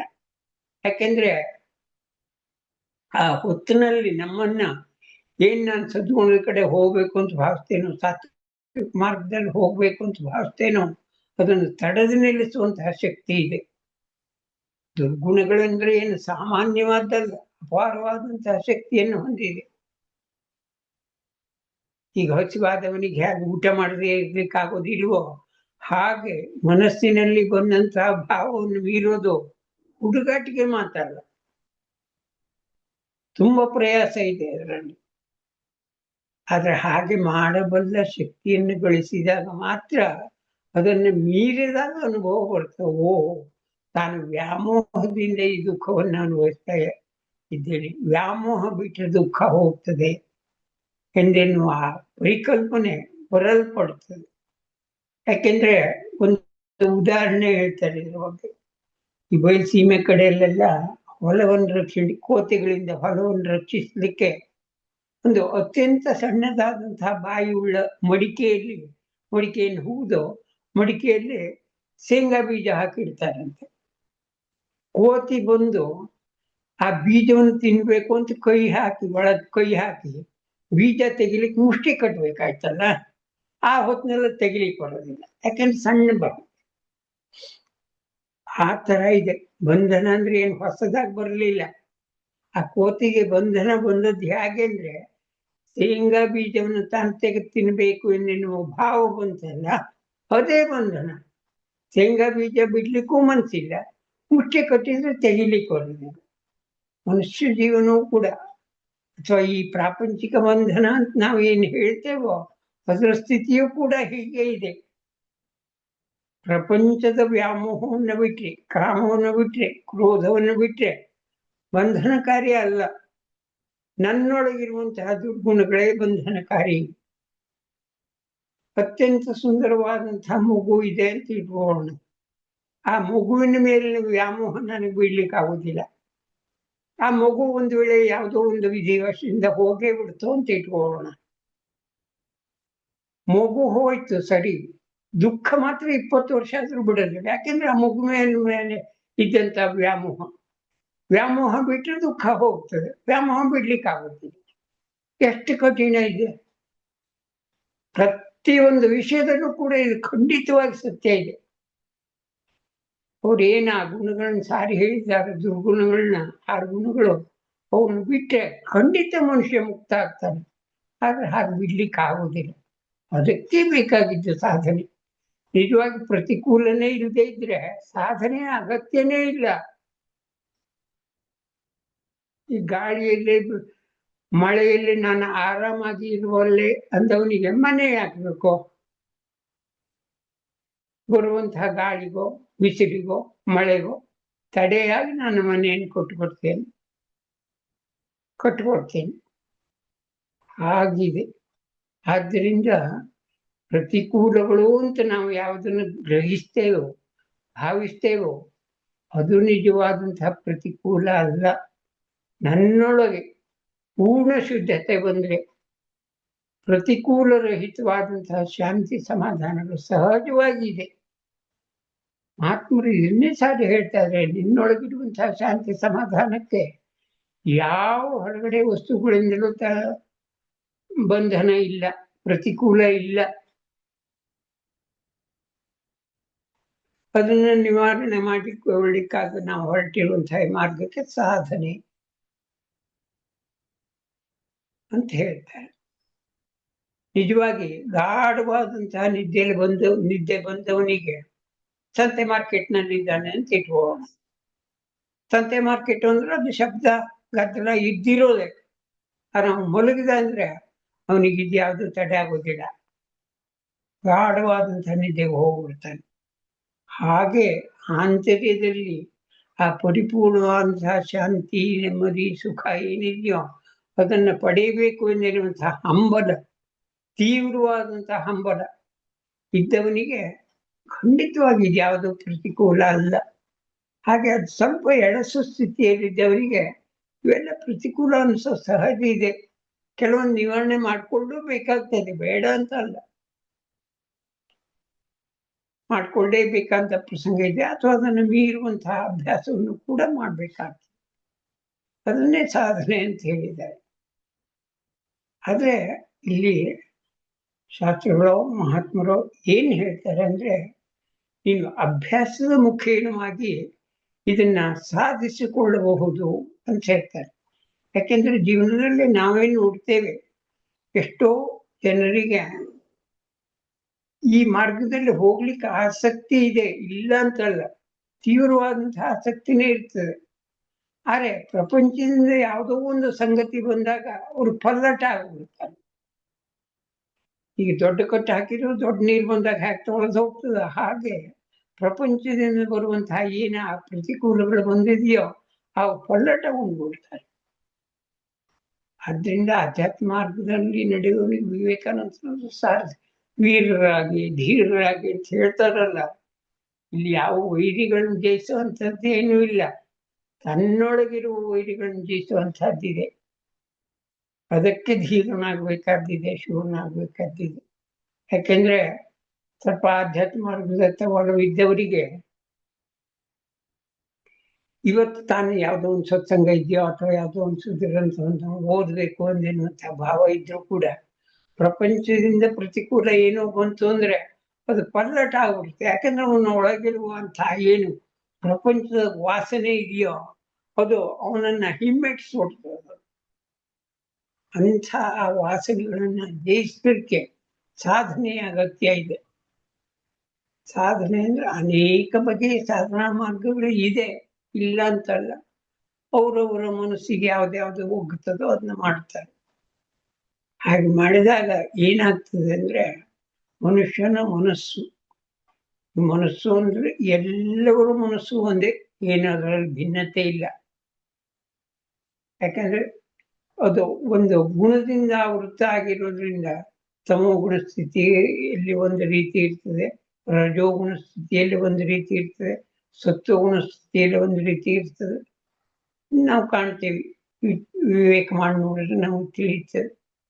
ಆದ್ರೆ ಈ ತಾಮಸಿಕ ಹಂತದಲ್ಲಿದ್ದವನಿಗೆ ತನಗಿದೊಂದು ಬಂಧನ ಅಥವಾ ಇಲ್ಲಿಂದ ತಾನು ಬಿಡುಗಡೆಗೊಳ್ಬೇಕಾದಿದೆ ಏನು ಅನ್ಸೋದಿಲ್ಲ. ಯಾಕಂದ್ರೆ ತಮ್ಮ ಸ್ಥಿತಿ ಅಂದ್ರೆ ಒಂಥರ ನಿದ್ರಾ ಸ್ಥಿತಿ ಇದ್ದಂತೆ, ಜಡ. ಅದೇ ರಜೋಗುಣಿ ಆದವನಿಗೆ ತಾನು ಅದನ್ನು ಮಾಡ್ಬೇಕು ಅಂತ ಅನಿಸ್ತದೆ, ಅದು ಮಾಡ್ಲಿಕ್ಕೆ ಆಗುದಿಲ್ಲ. ಯಾಕಂದ್ರೆ ಅವನಿಗೆ ಪೂರ್ವಾರ್ಜಿತ ಕರ್ಮದಿಂದ ಬರುವಂತಹ ವಾಸನೆಗಳ ಪ್ರಭಾವದಿಂದ ಅದನ್ನು ಮಾಡ್ಲಿಕ್ಕೆ ಆಗುದಿಲ್ಲ. ಆದ್ರಿಂದ ಸಾತ್ವಿಕ ಗುಣವನ್ನು ಗಳಿಸ್ಬೇಕು ಅಂತ ಹೇಳ್ತಾರೆ. ನಮ್ಮ ದೇಶದಲ್ಲಿ ಇರಲಿ ಅಥವಾ ವಿದೇಶಗಳಲ್ಲಿ ಇರಲಿ ಅಥವಾ ಜನಾಂಗ ಎಲ್ಲೆಲ್ಲಿ ಇದೆಯೋ ಅಲ್ಲೆಲ್ಲ ನಾವು ಕಾಣ್ತೇವೆ ಈ ದೇವತಾರಾಧನೆಯ ಮಾರ್ಗವನ್ನ ಇಟ್ಟಿದ್ದಾರೆ. ಅದು ಒಬ್ಬ ಆಗಿ ಹೋದ ಜ್ಞಾನಿಗಳ ದೇವರು ಅಂತ ತಿಳಿದು ಕಟ್ಟಿದಂತಹ ಗುಡಿ ಇರಬಹುದು, ಅಥವಾ ಈ ಗುಣಾದಿಗಳನ್ನು ಸಂಬಂಧಿಸಿದಂತಹ ದೇವ್ರ ಗುಡಿ ಇರಬಹುದು, ಅಥವಾ ವಿಷ್ಣುನೋ ಶಿವನೋ ಅಥವಾ ಬ್ರಹ್ಮನೋ ಇನ್ಯಾವುದೋ ಟೆಂಪಲ್ ಇರಬಹುದು. ಇವೆಲ್ಲ ಏನ್ ಮಾಡಿದೆ ಅಂದ್ರೆ ಮನುಷ್ಯನ ಆ ಕಡೆ ಹೋದಾಗ, ಈಗ ಅತ್ಯಂತ ದುಃಖಿಯಾದವನು ಕೂಡ ಒಂದು ಸಾರಿ ದೇವಸ್ಥಾನದ ಮೆಟ್ಲ ಹತ್ತಿದ ಕ್ಷಣದಲ್ಲಿ ಒಂದು ಸಣ್ಣ ಶಾಂತಿಯ ಅನುಭವವನ್ನು ಹೊಂದ್ತಾನೆ. ಯಾಕೆಂದ್ರೆ ಅಲ್ಲಿ ಆ ದೇವತಾ ವಾಸ ಇರೋದ್ರಿಂದ, ಅಲ್ಲಿ ಶಾಂತಿಯೇ ತುಂಬಿರೋದ್ರಿಂದ ಅದರ ಅರಿವು ಅಲ್ಲಿಗೆ ಹೋದವನಿಗೆ ಬರದೇ ಇರುವುದಿಲ್ಲ. ಆದ್ರಿಂದ ಮೂಲಭೂತವಾಗಿ ಪ್ರಪಂಚದ ವ್ಯವಸ್ಥೆಯಲ್ಲಿ ನಾವು ಕಾಣುವ ಹಾಗೆ ಪಾರಮಾರ್ಥಕ್ಕೆ ಅಡಿ ಇಡುವಲ್ಲಿ ದೇವತಾ ಸಹಾಯ ಅಥವಾ ದೇವರ ಸಹಾಯ ಅಥವಾ ದೇವರ ಅವಲಂಬನೆ ಇಲ್ಲದೆ ಖಂಡಿತ ಸಾಧ್ಯ ಇಲ್ಲ. ಅದು ಗುರು ಹಿರಿಯರಲ್ಲಿ ಇಟ್ಟಂತಹ ಭಾವ ಇರ್ಬೋದು, ಅಥವಾ ನಾವು ದೇವತಾ ಮೂರ್ತಿಗಳು ಅಂತ ಏನು ಹೇಳ್ತೇವೋ ಅವರ ಒಂದು ಭಾವ ಇರ್ಬೋದು. ಒಟ್ಟು ಯಾವುದೇ ಕಾರಣಕ್ಕೂ ನನ್ನ ಮನಸ್ಸು ಯಾವುದರಲ್ಲಿ ಶರಣ ಹೋಗ್ತದೋ ಅದರ ಮೂಲಕ ಪಡೆಯಬಹುದಂತ ಒಂದು ಶಾಂತಿ ಸಮಾಧಾನ. ಹಾಗಂತ ಈ ಪ್ರಪಂಚ ವ್ಯವಸ್ಥೆಯಲ್ಲಿ, ಲೌಕಿಕ ವ್ಯವಸ್ಥೆಯಲ್ಲಿ ಮನಸ್ಸಿಗೆ ಗೊಂದಲ ಆದಾಗ ಎಷ್ಟು ದುರ್ಮಾರ್ಗದಲ್ಲಿ ಹೋಗುವವರು ಇದ್ದಾರೆ, ಇಲ್ಲ ಅಂತ. ಮದುವೆ ಮುಂತಾದಂತಹ ಕೆಟ್ಟ ಕೆಟ್ಟ ಹವ್ಯಾಸಗಳನ್ನು ಮಾಡೋದ್ರ ಮೂಲಕ ಶಾಂತಿ ಸಮಾಧಾನವನ್ನು ಪಡಿತಾರೆ, ಇಲ್ಲ ಅಂತಲ್ಲ. ಎಷ್ಟು ಹೊತ್ತು, ಕ್ಷಣ ಮಾತ್ರ ಅಷ್ಟೇ. ಅದರಿಂದ ಬರುವ ದುಃಖ ಆಮೇಲೆ ಬಹು ದೊಡ್ಡದು. ಆದರೆ ಈ ಆಧ್ಯಾತ್ಮ ಅಥವಾ ಪಾರಮಾರ್ಥ ಅಥವಾ ದೇವತಾ ಮಾರ್ಗ ಇವುಗಳಲ್ಲಿ ಹಾಗಿಲ್ಲ. ಯಾಕೆಂದ್ರೆ ಇದು ಮನುಷ್ಯನ ಮನಸ್ಸನ್ನ ಶುದ್ಧಿಗೊಳಿಸ್ತಾ ಹೋಗ್ತದೆ. ತಾನಿನ್ನೂ ಆ ಕಡೆ ನಡಿಬೇಕು ಎಂದೆನ್ನುವಂತಹ ಭಾವವನ್ನು ತರ್ತದೆ. ಮತ್ತೆ ಪೂರ್ಣವಾದಂತಹ ಶಾಂತಿಯ, ನೆಮ್ಮದಿಯ ಅನುಭವವನ್ನ ಕೊಡಲ್ಪಡ್ತದೆ. ಸಿಕ್ಕಿದ್ ಸ್ವಲ್ಪ ಹೊತ್ತಿರಬಹುದು, ಅದು ಪೂರ್ಣವಾದಂತಹ ಶಾಂತಿಯ, ನೆಮ್ಮದಿಯ ಅನುಭವವನ್ನ ಕೊಡಲ್ಪಡ್ತದೆ. ಆದ್ರಿಂದಲೇ ನಾವು ಈ ನಮ್ಮ ಭಾರತೀಯ ಪರಂಪರೆಯಲ್ಲಂತೂ, ಭಾರತೀಯ ಮನೆ ಮಂದಿರಗಳಲ್ಲಿ ನಾವು ಕಾಣ್ತೀವಿ, ಸಣ್ಣ ಮಕ್ಕಳಿಗೆ ತಮ್ಮ ಕೈಕಾಲು ಮುಖ ತಕೊಂಡು ದೇವಿ ನಮಸ್ಕಾರ ಮಾಡು, ತಂದೆ ತಾಯಿಗಳಿಗೆ ನಮಸ್ಕಾರ ಮಾಡು, ಗುರು ಹಿರಿಯರಿಗೆ ವಂದನೆ ಮಾಡು, ಕೇಳ್ತೇವೆ ದೇವತಾ ಪಠಣ ಮಾಡು. ಇದೆಲ್ಲ ಸುಮ್ಮನೆ ಹೇಳಿದ್ದಲ್ಲ. ಆ ರೂಢಿ ಹೊತ್ತಲ್ಪಟ್ಟಾಗ ಏನಾಗ್ತದೆ ಅಂದ್ರೆ, ಅವನಿಗೆ ಮುಂಬರುವ ಆ ದಿನಗಳಲ್ಲಿ ತಾನು ಹೋಗಲೇಬೇಕಂತ ಗುರಿ ಬೇರೆ ಇದೆ ಅಂತ ಅನ್ನಿಸಿದಾಗ ಇವೆಲ್ಲ ಬೆಂಬಲವನ್ನು ಕೊಡುವಂತಹ ಮಾರ್ಗಗಳು ಮತ್ತು ಮನುಷ್ಯನನ್ನು ಗಟ್ಟಿಗೊಳಿಸ್ತದೆ. ಯಾಕೆಂದ್ರೆ ಜೀವನದಲ್ಲಿ ನಾವೇ ಕಾಣುವ ಹಾಗೆ ಬರಬಾರದ ದುಃಖವನ್ನು ನಾವು ಅನುಭವಿಸೋರನ್ನು ಕಾಣ್ತೇವೆ. ಪ್ರಪಂಚ ಬರಬಾರದಂತಹ ದುಃಖ ಅದು ಬಂದಿರ್ತದೆ, ಅನುಭವಿಸಲೇಬೇಕಂತಹ ಪರಿಸ್ಥಿತಿ ಬಂದಿರ್ತದೆ. ಅದು ದೇಹಕ್ಕೆ ಬಂದಿರ್ಬೋದು ಅಥವಾ ವ್ಯವಹಾರದಲ್ಲಿ ಬಂದಿರ್ಬೋದು. ನಿತ್ಯ ನಿತ್ಯ ತೀವ್ರವಾದಂತಹ ದುಃಖವನ್ನು ಅನುಭವಿಸ್ತಾನೆ ಇರ್ತಾರೆ. ಅದರಿಂದ ಈಚೆಗೆ ಬರ್ಲಿಕ್ಕೆ ಆಗುದಿಲ್ಲ. ಯಾಕೆ ಬರ್ಲಿಕ್ಕೆ ಆಗುದಿಲ್ಲ ಅಂದ್ರೆ ಅವರೊಳಗಿರುವಂತಹ ಗುಣಗಳು, ರಜೋಗುಣದ ಅತಿರೇಕ ಪ್ರಮಾಣದಿಂದ ಅಥವಾ ಆ ತಮೋಗುಣದ ಅತಿರೇಕದ ಪರಿಣಾಮದಿಂದ ಉಂಟಾದಂತಹ ದುಃಖ ಆಗಿರ್ತದೆ. ಆ ಗುಣಗಳನ್ನು ಕಳೆದುಕೊಳ್ಳಿಕ್ಕೆ, ಆ ದುರ್ಗುಣಗಳನ್ನು ಕಳೆದುಕೊಳ್ಳಿಕ್ಕೆ ಇಟ್ಟಿರುವಂತಹ ಮಾರ್ಗಗಳು. ಇಲ್ಲದ್ರೆ ಈಗ ನಾವು ಏನೋ ದಿವಸ ಕೈಕಾಲು ಮುಖ ತೊಳೆದು ದೇವ್ರಿಗೆ ನಮಸ್ಕಾರ ಮಾಡಿದ್ವಿ, ದೇವ್ರಿಗೆ ಬಹಳ ಸಂತೋಷ ಆಗ್ಬಿಡ್ತಾ. ಹಾಗಿಲ್ಲ, ನನ್ನೊಳಗೆ ಉಂಟಾಗುವಂತಹ ಶುದ್ಧಿಗಾಗಿ ಇಟ್ಟಿದ್ದಾರೆ ಆ ಕ್ರಮವನ್ನು. ದೇವರು ಅನುಗ್ರಹಿಸ್ತಾನೆ ಅಂತೆಲ್ಲ ಹೇಳ್ತಾರೆ, ಸರಿ. ಅನುಗ್ರಹ ಉಂಟಾಗೋದು ಹೇಗೆ? ನನ್ನೊಳಗೆ ಶುದ್ಧಿ ಉಂಟಾಗೋದ್ರ ಮೂಲಕ. ಅದರ ಮೂಲಕ ನಾನು ದಾಟ್ತೇನೆ. ಆದ್ರಿಂದ ಪ್ರಪಂಚದಿಂದ ಬರುವಂತಹ ಪ್ರತಿಕೂಲಗಳು ಏನಿದೆಯೋ ಅದು ನನ್ನನ್ನು ದೇವತಾ ಮಾರ್ಗಕ್ಕೆ ಹಚ್ಚಿದ್ರೆ ಅದನ್ನು ನನ್ನ ಸ್ನೇಹಿತ ಅಂತಲೇ ತಿಳಿಬೇಕು ಅಂತ ನನಗಂತ ಅನಿಸ್ತಿದೆ.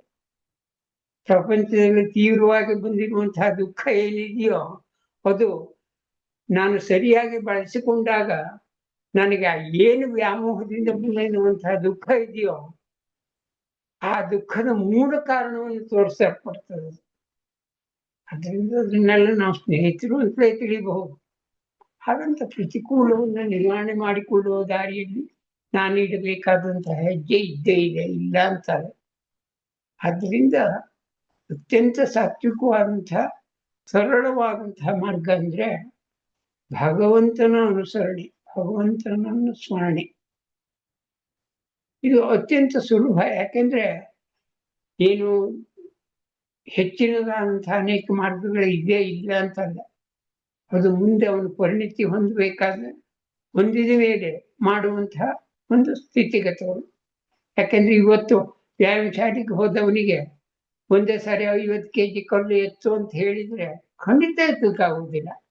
ಅದೇ ಅಭ್ಯಾಸದ ಮುಖೇನ 100 kgನೂ ಎತ್ತು ಬಿಡಬಹುದು ಮುಂದೆ ಸುಲಭವಾಗಿ. ಆದ್ರಿಂದ ನಾವು ಅದರಲ್ಲಿಯೂ ಸಂಸಾರ, ಮನೆ, ಮಠ, ಹೆಂಡತಿ, ಮಕ್ಕಳು, ಗಂಡ ಇದೆಲ್ಲ ಒಟ್ಟುಗೂಡಿ ಇರುವಾಗ ಏಕಾಏಕಿ ಹೆಚ್ಚಿನದಾದಂತಹ ಸಾಧನೆಯನ್ನು ಮಾಡ್ಲಿಕ್ಕೆ ಆಗೋದಿಲ್ಲ. ಅದರಲ್ಲಿ ಮನಸ್ಸು ಕೂಡ ಕುಂಡ್ರೋದಿಲ್ಲ, ಯಾಕಂದ್ರೆ ಮನಃಶುದ್ಧಿನೇ ಉಂಟಾಗಿರೋದಿಲ್ಲ.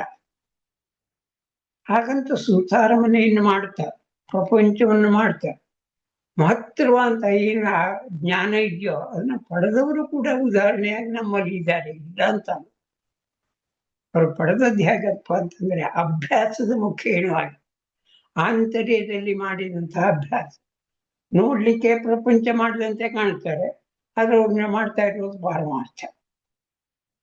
ಇದನ್ನೇ ನಮ್ಮ ಭಾರತ ಸಂಸ್ಕೃತಿ. ಸಂಸಾರ ಬಿಟ್ಟು ಮಾಡ್ಲಿಕ್ಕೆ ಹೋಗು ಅಂತ ಯಾವ ವೇದಾಂತನೂ ಹೇಳೋದಿಲ್ಲ. ಸಂಸಾರವನ್ನು ಮನಸ್ಸಿನೊಳಗೆ ಇಟ್ಕೋಬೇಡ ಅಂತ ಹೇಳ್ತಾರೆ. ಮನಸ್ಸಿನಲ್ಲಿ ಸಂಸಾರ ಬೇಡ. ಈಗ ದೋಣಿ ನೀರಿನಲ್ಲಿದ್ರೆ ಚಂದ, ದೋಣಿ ಒಳಗೆ ನೀರಿದ್ರೆ ಏನಾಗ್ತದೆ, ಮುಳುಗುವ ಸಾಧ್ಯತೆ ಹೆಚ್ಚು. ಹಾಗೆ ನೀನು ಸಂಸಾರದಲ್ಲಿರು, ನಿನ್ನೊಳಗೆ ಸಂಸಾರ ಬೇಡ, ಆಗ ನೀನು ಮುಕ್ತನಾಗ್ತಿ. ಈ ಬೋಧೆಯಲ್ಲಿ ಏನ್ ತಪ್ಪಿದೆ? ಯಾಕಂದ್ರೆ ಆ ಏನ್ ಪೂರ್ಣ ಮುಕ್ತ ಸ್ಥಿತಿಯ ಒಂದು ಬಯಕೆ ಯಾರಲ್ಲಿ ಇಲ್ಲ, ಯಾವ ಜೀವಿಯಲ್ಲಿ ಇಲ್ಲ. ಕೊಟ್ಟಿ ಹಾಕಿದ ಒಂದು ಆಕಳಲ್ಲಿಯೂ ಕೂಡ ಇದೆ, ಕಟ್ಟಿ ಹಾಕಿದಂತ ಒಂದು ನಾಯಿಯಲ್ಲೂ ಕೂಡ ಇದೆ. ಆಂತರ್ಯದಲ್ಲಿರುವಂತಹ ಅಪೇಕ್ಷೆ. ಆದ್ರಿಂದ ಆ ಸನ್ಮಾರ್ಗವನ್ನು ಹಿಡಿಯುವುದರ ಮೂಲಕ ನೀನು ಇದೆಲ್ಲ ಪ್ರತಿಕೂಲಗಳನ್ನು ದಾಟಿ ಆ ಪರಮಸ್ಥಿತಿಯನ್ನು ಸಾಧಿಸಬಹುದು. ಸಾಧಿಸಲಿಕ್ಕೆ ಸಾಧ್ಯ ಇಲ್ಲ, ಇದ್ದೇ ಇದೆ ಅಂತ ನಮ್ಮ ವೇದಾಂತ ಶಾಸ್ತ್ರ ಹೇಳ್ತದೆ. ಆ ವೇದಾಂತ ಶಾಸ್ತ್ರಕ್ಕೆ ನಾವು ಕೆಲವೊಂದು ಮನೋವೃತ್ತಿಗಳನ್ನು ಕೂಡ ಅಭ್ಯಾಸ ಮಾಡಬೇಕು. ಯಾಕೆಂದ್ರೆ ಒಂದು ವಿನೀತ ಭಾವ ಬೇಕು.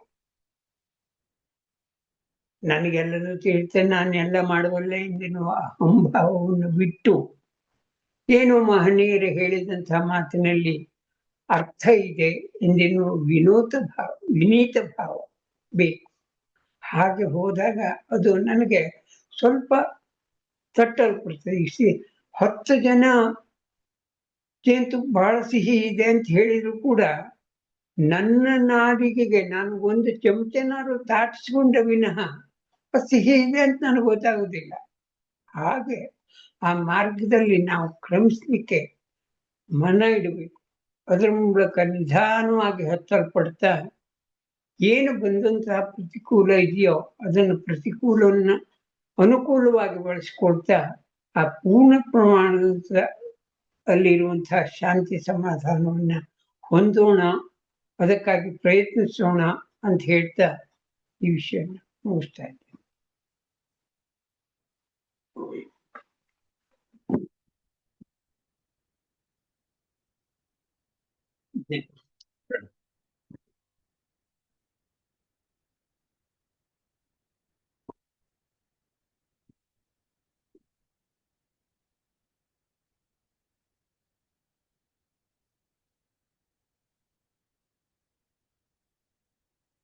ವಿದ್ಯಾಶಂಕರ್ ಅವರು ಇದ್ದೀರಾ? ಇದ್ದೀನಿ ಗುರುಗಳೇ. ಆರಂಭ ಮಾಡಿ.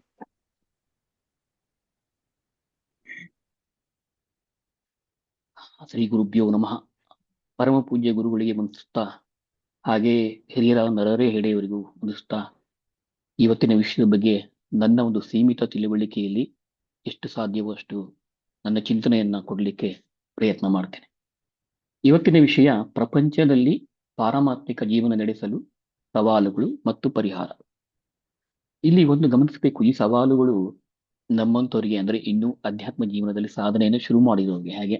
ಯಾಕೆಂದ್ರೆ ಪಾರಮಾರ್ಥಿಕ ಜೀವನದಲ್ಲಿ ಸಾಧನೆ ಮಾಡಿದವರಿಗೆ ಪ್ರಪಂಚ ಅನ್ನೋದು ಮಿಥ್ಯವಾಗಿ ಕಾಣುತ್ತದೆ ಅಂತಿಮ ಮಜಲಲ್ಲಿ. ಹಾಗಾಗಿ ಇದು ಇನ್ನೂ ಅಧ್ಯಾತ್ಮ ಸಾಧನೆಯನ್ನು ಶುರು ಮಾಡುವ ಗೃಹಸ್ಥರಿ, ಅಂದ್ರೆ ಇನ್ನು ಎಲ್ಲವನ್ನೂ ತ್ಯಜಿಸಿ ಸನ್ಯಾಸ ಆಶ್ರಮಕ್ಕೆ ಹೋಗದೆ ನಮ್ಮ ಹಾಗೆ ಲೌಕಿಕದಲ್ಲಿ ಬದುಕನ್ನು ಕಟ್ಟಿಕೊಳ್ತಾ ಅಲ್ಲಿಯೇ ನಮ್ಮ ಹೋರಾಟಗಳನ್ನ ಮಾಡ್ತಾ ಅಧ್ಯಾತ್ಮ ಸಾಧನೆಗೆ ನಾವು ತಿರುಗಿರ್ತೇವೆ. ಅವಾಗ ನಮ್ಮ ಬರೋ ಸವಾಲುಗಳು ಏನು ಅಂತ. ಯಾಕೆ ಈ ಸವಾಲು ಅಂತ ಹೇಳ್ತಾ ಇದ್ದೇನೆ ಅಂದ್ರೆ, ಈ ಆಧ್ಯಾತ್ಮ ಅನ್ನೋದು ಒಂದು ಲೌಕಿಕವಾದ ವಿದ್ಯಾಭ್ಯಾಸ ತರ ಅಲ್ಲ. ಇದಕ್ಕೆ ಒಂದು ಕನಿಷ್ಠ ಮಟ್ಟದ ಮನಸ್ಸಿನ ಶಾಂತತೆ ಬೇಕಾಗ್ತದೆ. ಒಂದು ಪ್ರವೃತ್ತಿಗಳೆಲ್ಲ ಕಡಿಮೆ ಆಗಿ ಮನಸ್ಸು ಒಂದು ರೀತಿಯಲ್ಲಿ ನಿಂತ ಹಂತದಲ್ಲಿ ಹತೋಟಿ ಬಂದ್ರೆ ಮಾತ್ರ ಆ ಪಾರಮಾರ್ಥಿಕ ಅಥವಾ ಅಧ್ಯಾತ್ಮ ಏನ್ ಹೇಳ್ತೀವಿ ಅಂದ್ರೆ ಪರಮಾತ್ಮನ ಬಗ್ಗೆ ಚಿಂತೆ ಅಥವಾ ಆತ್ಮನ ಅಂದ್ರೆ ನಮ್ಮ ಸ್ವಸ್ವರೂಪದ ಬಗ್ಗೆ ಚಿಂತನೆ ಅದನ್ನ ಮಾಡ್ಲಿಕ್ಕೆ ಸಾಧ್ಯ. ನಾ ಇದನ್ನ ಯಾವ ತರ ಹೇಳ್ತಾ ಇದ್ದೇನೆ ಅಂದ್ರೆ ಸವಾಲುಗಳು ಹೇಗೆ ಅಂತ ಒಂದು ಪಟ್ಟಿಯನ್ನು ಮಾಡ್ಕೊಂಡಿದ್ದೇನೆ. ಹಾಗೆ ಸವಾಲುಗಳಿಗೆ ನನ್ನ ಒಂದು ತಿಳುವಳಿಕೆಯಲ್ಲಿ ಏನು ಪರಿಹಾರವನ್ನ ನಾವು ಹೇಳ್ಬೋದು ಅಂತ, ಹಾಗೆ ಗುರುಗಳ ಮಾರ್ಗದರ್ಶನದಲ್ಲಿ ನಾವು ಹೆಚ್ಚು ತಿಳ್ಕೊಳ್ಬಹುದು. ಮೊದಲನೇದಾಗಿ ನಮಗೆ ಈ ಜಗತ್ತಿನ ವ್ಯವಹಾರಗಳಲ್ಲಿ, ಪ್ರತಿದಿನದ ವ್ಯವಹಾರಗಳಲ್ಲಿ ಸಂಘರ್ಷಗಳು ದಿನವೂ ಇದ್ದಿದ್ದೆ. ಅಂದ್ರೆ ಏನೋ ಒಂದು ವಾದ ವಿವಾದ ಬರ್ಬೋದು, ಏನೋ ಒಂದು ಬೇರೆ ರೀತಿಗೆ ಮಾತಾಡ್ತಾ ಇದ್ದೇವೆ. ಆಗ ಅಧ್ಯಾತ್ಮ ಸಾಧಕನಾದವನಿಗೆ ಕೆಲವು ಸಲ ಆ ವ್ಯವಹಾರದಲ್ಲಿ ನಿರಾಸಕ್ತಿ ಬರ್ಬೋದು. ಅಂದ್ರೆ ಅವನು ಅದರಲ್ಲಿ ಮುಂದೆ ಒರಿಬೇಕಾಗಿರುತ್ತದೆ. ಆದ್ರೆ ಅವನಿಗೆ ಒಂದು ಯೋಚನೆ ಬರುತ್ತದೆ, ಇದೆಲ್ಲ ನಾನು ಯಾಕೆ ಮಾಡಬೇಕು, ಇದು ನನಗೆ ಬೇಕಾಗಿಲ್ಲ.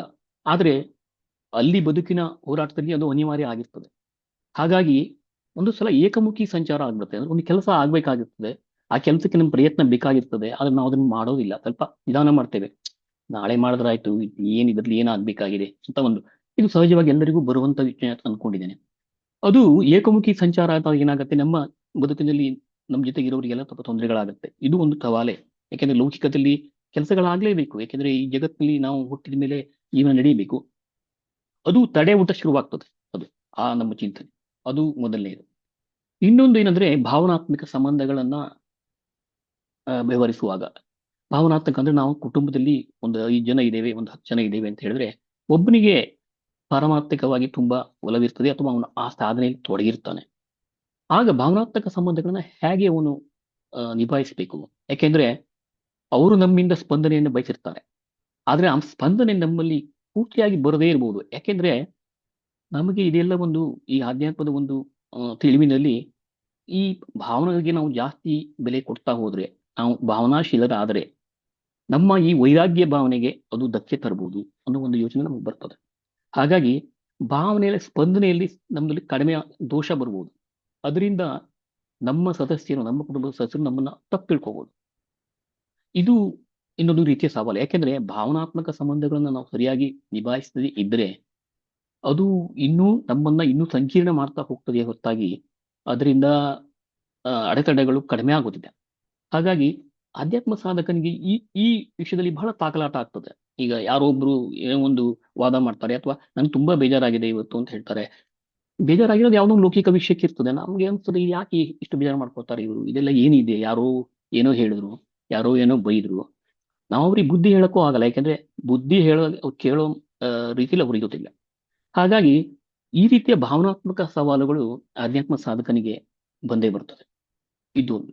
ಹಾಗೆ ಇದು ಇನ್ನೊಂದು ಬಹಳ ಮುಖ್ಯವಾದ ವಿಚಾರ ಅಂದ್ರೆ ನಮ್ಮ ಉದ್ಯೋಗ ನಮ್ದು ಯಾವುದೋ ಒಂದು ಸ್ವಂತ ಉದ್ಯೋಗ ಇರಬಹುದು, ಅಥವಾ ನಾವು ಯಾವುದೋ ಒಂದು ಅಧಿಕಾರಿಗಳ ಕೆಲಸ ಮಾಡ್ಬೋದು. ಅಲ್ಲಿ ಪ್ರತಿ ಕ್ಷಣವೂ ನಾನ್ ಮಾಡಿದ್ದು, ಇದು ನಂದು, ಇದು ನಾನೇ ಮಾಡಿದ ರಿಪೋರ್ಟು, ಇದು ನಂದೇ ಸಾಧನೆ ಅಂತ ಹೇಳಿಬೇಕಾಗ್ತದೆ. ಅಂದ್ರೆ ಹೊರಪ್ರಪಂಚದಲ್ಲಿ ಅದು ನಡೆಯಬೇಕಾಗ್ತದೆ. ನಮ್ಮ ಮೇಲಧಿಕಾರಿ ಏನೋ ಒಂದು ವರದಿಯನ್ನು ಕೇಳ್ತಾನೆ, ಇದನ್ನ ಸಿದ್ಧ ಮಾಡಿಕೊಡು ಅಂತ ಹೇಳ್ತಾನೆ. ಅದಕ್ಕೆ ಒಂದು ಪ್ರತಿಕೂಲವಾದ ಚೌಕಟ್ಟು ಇರ್ತದೆ, ಆ ಚೌಕಟ್ಟಲ್ಲೇ ಮಾಡಿ ಅದನ್ನೇ ಕೊಡ್ಬೇಕು. ಅಂದ್ರೆ ಅಲ್ಲೊಂದು ಫಲದ ನಿರೀಕ್ಷೆ, ಇದೇ ಫಲಿತಾಂಶ ಬರಬೇಕು ಅಂತ. ಹಂಗಾದಾಗ ನಿಷ್ಕಾಮ ಮಾಡೋದು ಹೇಗೆ ಅನ್ನೋ ಒಂದು ಯೋಚನೆ ಬರ್ತದೆ. ಯಾಕೆಂದ್ರೆ ನಾವು ನಿಷ್ಕಾಮ ಅಂದ್ರೆ ನಮ್ಗೆ ಏನು ಫಲದ ನಿರೀಕ್ಷೆ ಇಲ್ಲ, ಬರೀ ಮಾಡೋದು. ಆದ್ರೆ ಹಾಗೆ ಮಾಡ್ಲಿಕ್ಕೆ ಆಗೋದಿಲ್ಲ. ಅಲ್ಲಿ ಒಂದು ನಿರ್ದಿಷ್ಟವಾದ ಪರಿಣಾಮದ ನಿರೀಕ್ಷೆ ಇರ್ತದೆ. ಆ ಪರಿಣಾಮ ನಿರೀಕ್ಷೆಯನ್ನ ನಾವು ಅದ್ರ ಕೈಗೂಡ್ಲೇಬೇಕು. ಅದು ಇಲ್ಲ ಅಂದ್ರೆ ಉದ್ಯೋಗದ ತೊಂದರೆ ಆಗ್ತದೆ. ಉದ್ಯೋಗದ ತೊಂದರೆ ಒಂದೇ ಅಲ್ಲ, ಮುಂದೆ ನಮ್ಮ ಇಡೀ ವರ್ಷದ ಕೆಲಸವನ್ನ ಪರಾಮರ್ಶೆ ಮಾಡುವಾಗ ಅದು ನಮ್ಗೆ ವಿರುದ್ಧವಾಗಿ ಕೆಲಸ ಮಾಡ್ಬೋದು. ಇಲ್ಲ, ಈ ಕೆಲಸ ಕೊಟ್ಟಿದ್ದೆ, ಈ ಕೆಲಸ ನೀನ್ ಮಾಡಿಲ್ಲ ಸರಿಯಾಗಿ, ಯಾಕೆ ಮಾಡಿಲ್ಲ ಅಂತ ಹೇಳಿದ್ರೆ ನಿನ್ನ ಗಮನ ಅಲ್ಲಿ ಇರ್ಲಿಲ್ಲ. ಹೀಗೆ ಒಂದಕ್ಕೊಂದು ಕೊಂಡಿತರ ಬೆಳೀತಾ ಹೋಗ್ತದೆ. ಇದು ಬರೀ ಸಂಸ್ಥೆಗಳಲ್ಲಿ ಕೆಲಸ ಮಾಡೋದೊಂದೇ ಅಲ್ಲ, ಇನ್ನು ನಾವಾಗಿ ಸ್ವಂತ ಉದ್ಯೋಗ ಮಾಡಬೇಕಾದ್ರೂ ಈ ತರ ಸಮಸ್ಯೆ ಆಗ್ಬೇಕು. ನಾಳೆ ಮಾಡಿದ್ರಾಯ್ತು ಕಸ್ಟಮರ್, ಇನ್ನೊಂದ್ ದಿನ ಅವನಿಗೆ 2 ದಿನ ಬಿಟ್ ಮಾಡಿದ್ರಾಯ್ತು, ಈ ತರ ಎಲ್ಲ. ಅಂದ್ರೆ ಅವನಿಗೆ ಬೇಕಾದ್ರೂ ಕೊಡ್ಲಿಕ್ಕೆ ನಮ್ಮ ಹತ್ರ ಆಗೋದಿಲ್ಲ. ಯಾಕಂದ್ರೆ ನಮ್ಗೆ ಸ್ವಲ್ಪ ಹಿಂಜರಿಕೆ, ಎಲ್ಲ ಯಾಕೆ ಇಷ್ಟು ಹೊತ್ಕೊಂಡಿದೀವಿ ನಾವು, ಈ ಜವಾಬ್ದಾರಿಗಳನ್ನೆಲ್ಲ ನಾವು ಯಾಕೆ ಇಷ್ಟು ತಲೆ ಮೇಲೆ ಇಟ್ಕೊಂಡಿದೀವಿ ಅಂತ ಸ್ವಲ್ಪ ಅದ್ರಲ್ಲೂ ಸ್ವಲ್ಪ ನಿರಾಸಕ್ತಿ ಭಾವ. ಹಾಗಾಗಿ ಇದೊಂದು ತಾಕಲಾಟ.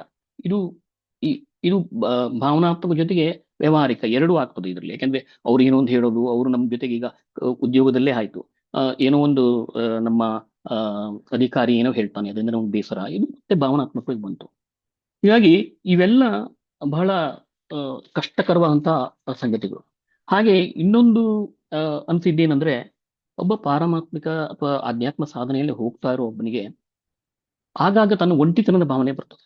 ಯಾಕೆ ಒಂಟಿತನ ಭಾವನೆ ಬರ್ತದೆ ಅಂತ ಹೇಳಿದ್ರೆ, ಸುತ್ತಮುತ್ತ ಇರೋರೆಲ್ಲ ಲೌಕಿಕದಲ್ಲಿ ಇರುವವರು. ಅವರಿಗೆ ಅದೆಲ್ಲ ಮಾತು ಹೇಳಿದ್ರೆ ಒಂದ್ ಸ್ವಲ್ಪ ಕೇಳಿಸ್ಕೊತಾರೆ, ಹಾಗೆ ಅದನ್ನ ಬಿಟ್ಬಿಡ್ತಾರೆ. ಮತ್ತೆ ನನ್ನ ಅನುಭವ ಬಂದ ಹಾಗೆ ತುಂಬಾ ಜನ ನಮ್ಮನ್ನ ಮಾತಾಡ್ಸೋದು ಅಂದ್ರೆ ನಮ್ಮ ಮಾತಿಗೆ ಸ್ವಲ್ಪ ತಪ್ಸ್ಕೋತಾರೆ. ನನ್ನ ಮಿತ್ರರು ಅಥವಾ ತುಂಬಾ ತುಂಬಾ ಅನುಭವದಲ್ಲಿ ಬಂದಿದೆ.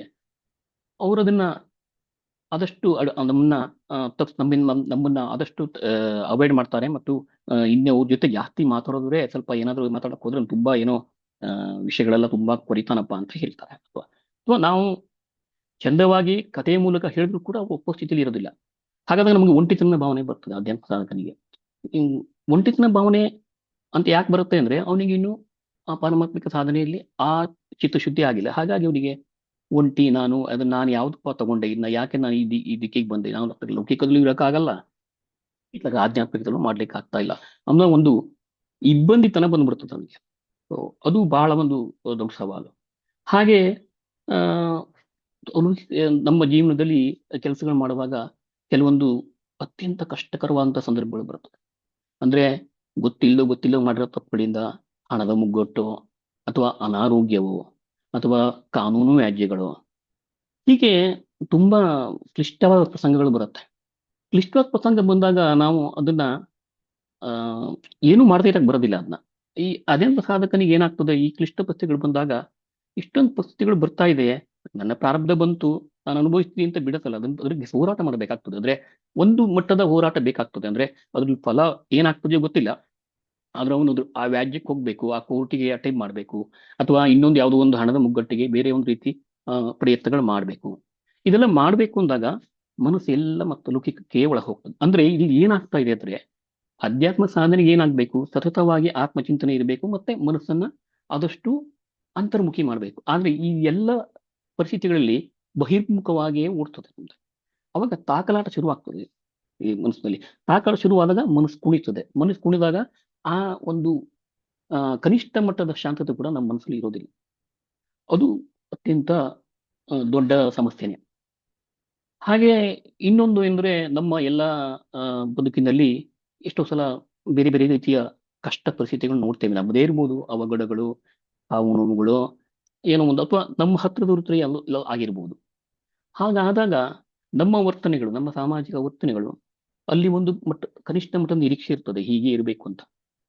ಈಗ ಏನಾಗ್ತದೆ, ಒಂದು ಮಧ್ಯಮ ಒಂದು ಮಟ್ಟದಲ್ಲಿ ಅಧ್ಯಾತ್ಮ ಸಾಧನೆ ಮಾಡ್ತಾ ಇರೋನಿಗೆ ಅದ್ರ ಬಗ್ಗೆ ಅಷ್ಟೊಂದು ಆಳವಾದಂತಹ ಮೋಹ ಇರೋದಿಲ್ಲ. ಅಂದ್ರೆ ಹೀಗಾಯ್ತು, ಇವನು ದೇಹ ನಾನಲ್ಲ ಅನ್ನೋ ಒಂದು ಭಾವನೆಯಿಂದ. ಆದ್ರೆ ನಾವು ಆ ಸಂದರ್ಭದಲ್ಲಿ ಹೇಗೆ ವರ್ತನೆ ಮಾಡಬೇಕು, ಆ ವರ್ತನೆ ಹೇಗೆ ಅದು ನಮ್ಮನ್ನ ನಾವು ಸ್ಪಂದನೆ ಹೇಳಬೇಕು, ಅದ್ರಲ್ಲಿ ಸ್ವಲ್ಪ ಕಷ್ಟಕರವಾಗ್ತದೆ. ಅಂದ್ರೆ ನಾವು ಏನು ಜಾಸ್ತಿ ಮಾತಾಡೋದಿಲ್ಲ, ಅಥವಾ ಸುಮ್ಮನೆ ಇರ್ತೇವೆ, ಮೌನವಾಗಿರ್ತೇವೆ. ಮೌನ ಆಚರಣೆಯಲ್ಲಿ ತುಂಬಾ ಜನ ಮಾತನ್ನು ಬಯಸ್ತಾರೆ. ಅಂದ್ರೆ ಅವ್ರ ಬಗ್ಗೆ ಮಾತಾಡೋದು, ಅಥವಾ ಹೀಗಾಗ್ಬಾರ್ದಿತ್ತು ಅಂತನೋ, ಅಥವಾ ಇದು ನಿಮಗೆ ತುಂಬಾ ಕಷ್ಟ ಇದರಿಂದ ಬೇಗ ಹೊರಗಡೆ ಬನ್ನಿ, ಹೀಗೆ ಸಾಂತ್ವನದ ಮಾತುಗಳನ್ನ ನಿರೀಕ್ಷೆ ಮಾಡ್ತಾರೆ. ಸಾಂತ್ವನದ ಮಾತುಗಳನ್ನ ಹೇಳಲಿಕ್ಕೆ ನಮ್ಗೆ ಅಷ್ಟು ಹೊರಗಡೆಗೆ ನಾವು ನಮ್ಮ ಸ್ಪಂದನೆಯನ್ನು ತೋರ್ಲಿಕ್ಕೆ ಆಗೋದಿಲ್ಲ. ಯಾಕೆಂದ್ರೆ ಆ ಚಿಂತನೆಯ ತಾಕಲಾಟ ಅನ್ನೋದನ್ನ ನಮ್ಮ ಭಾವನೆಗಳನ್ನ ಅತ್ಯಂತ ಭಾವನಾ ಜೀವಿನಾಗಿ ಮಾಡ್ಲಿಕ್ಕೆ ಗುರುತಿಸ್ಲಿಕ್ಕೆ ಆಗೋದೇ ಇಲ್ಲ ನಮ್ಗೆ. ನನಗಂತಿದ್ದ ಆತರ. ಅಂದ್ರೆ ವೈರಾಗ್ಯ ಕಡೆ ಹೋಗ್ತಾ ಇರ್ಬೇಕಾದ್ರೆ ಇದು ಸಹಜವಾಗಿ ಈ ತರ ತಾಕಲಾಟಗಳು ಆಗತ್ತೆ ಅಂತ ನನ್ನ ವೈಯಕ್ತಿಕ ಅನುಭವ. ಇದು ಬಹುಶಃ ಎಲ್ಲರಲ್ಲೂ ಕೂಡ ಆಗ್ಬೋದೇನೋ, ನನಗೆ ಗೊತ್ತಿಲ್ಲ.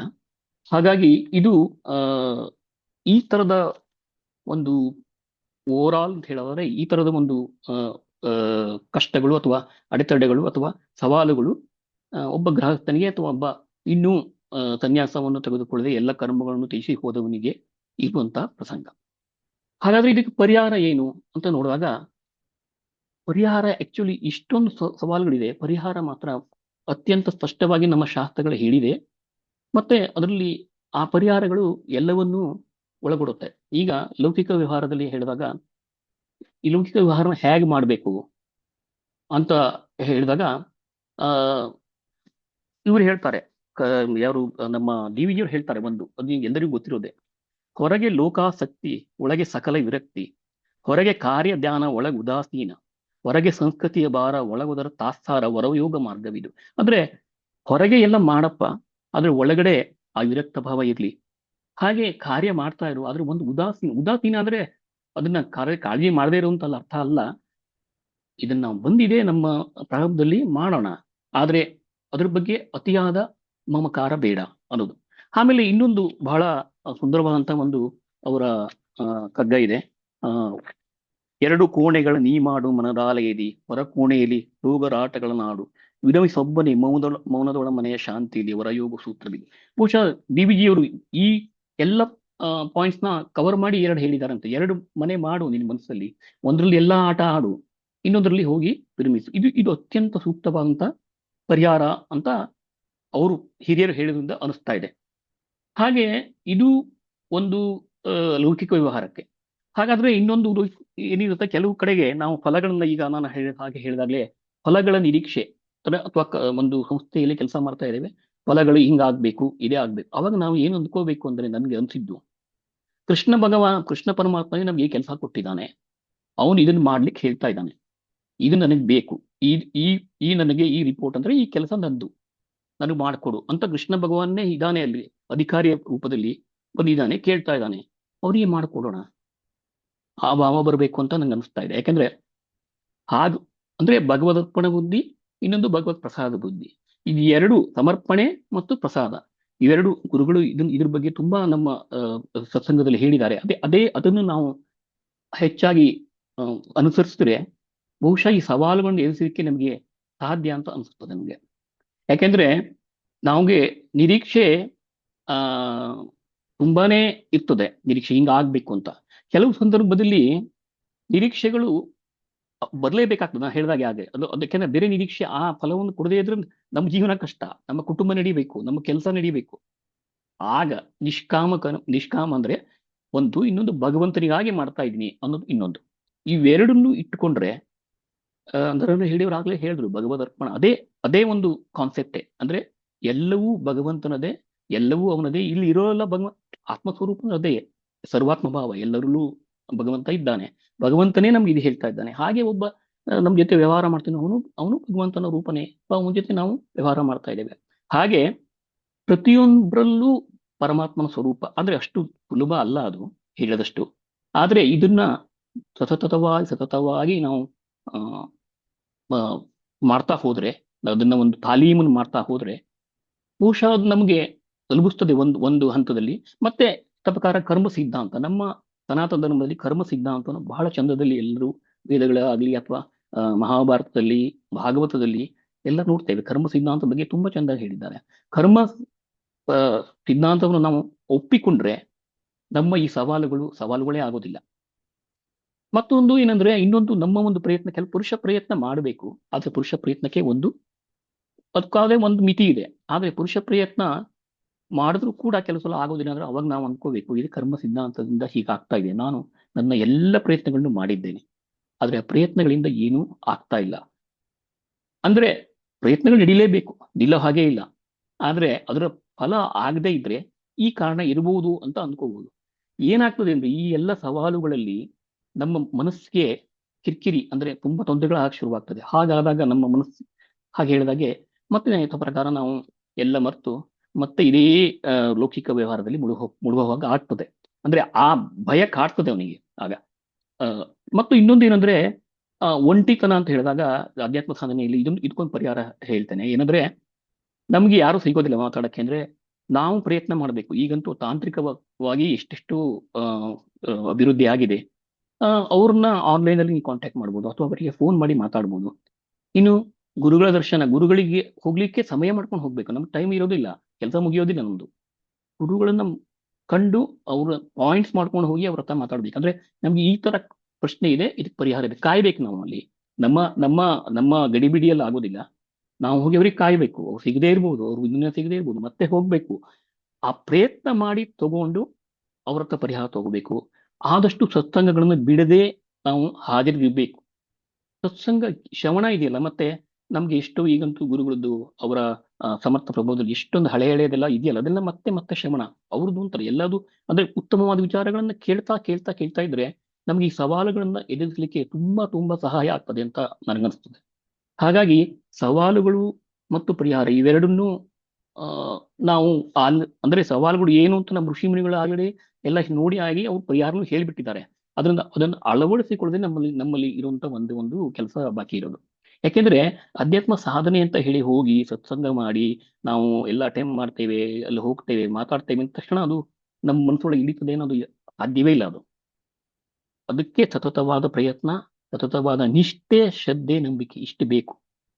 ಅದು ಬರಬೇಕು ಅಂದ್ರೆ ನಾವೇ ಮಾಡ್ಕೋಬೇಕು. ಅಂದ್ರೆ ನಮ್ಮನ್ನ ನಾವೇ ಉದುರ್ಕೋಬೇಕು ಅಂತ ವಿಷ್ಣು ಹೇಳ್ಬಿಟ್ಟಿದ್ದಾನೆ, ಕೃಷ್ಣ ಹೇಳ್ಬಿಟ್ಟಿದ್ದಾನೆ. ಹಾಗಾಗಿ ನಾವೇ ಅದನ್ನ ಮಾಡ್ಕೋಬೇಕು, ಇಷ್ಟು ಬೇರೆ ಯಾವ ಮಾಡೋದಿಲ್ಲ.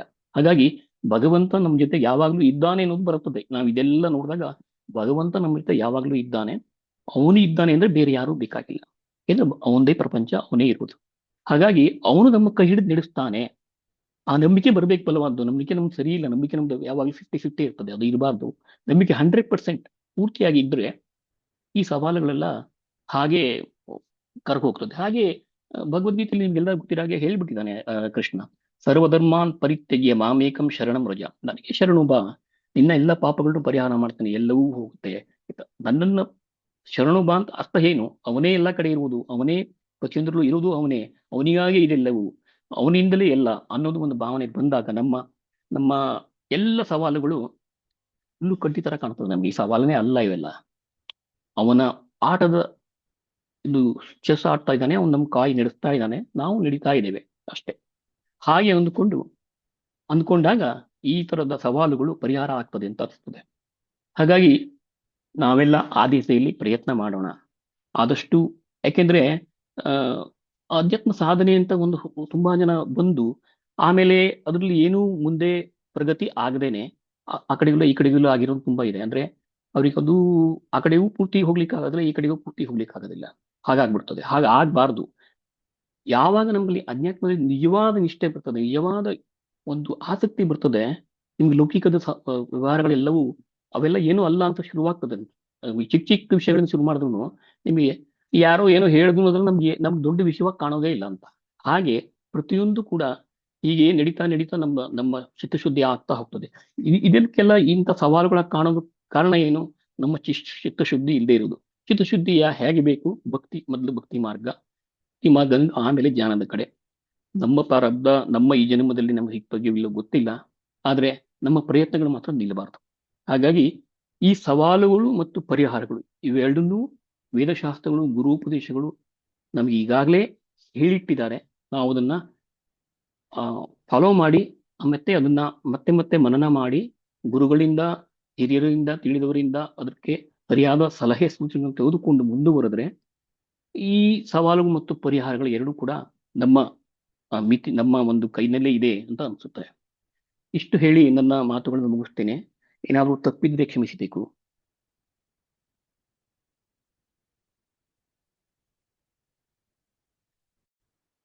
ಹರಿಯೋ ವಿದ್ಯಾಶಂಕರ ಶರ್ಮರು ಅವರೇ ಕೊಟ್ಟಂತಹ ವಿಷಯದ ಮೇಲೆ ಅತ್ಯಂತ ಸುಂದರ ವಿಶ್ಲೇಷಣೆಯನ್ನ ಇಷ್ಟೊತ್ತು ಮಾಡಿದ್ರು. ಹಾಗೆ ಬೇರೆ ಇನ್ಯಾರಾದ್ರೂ ಅನಿಸಿಕೆಯನ್ನು ಹಂಚಿಕೊಳ್ಳಿಕ್ ಬಯಸಿದ್ರೆ ಮಾತನಾಡ್ಬೋದು.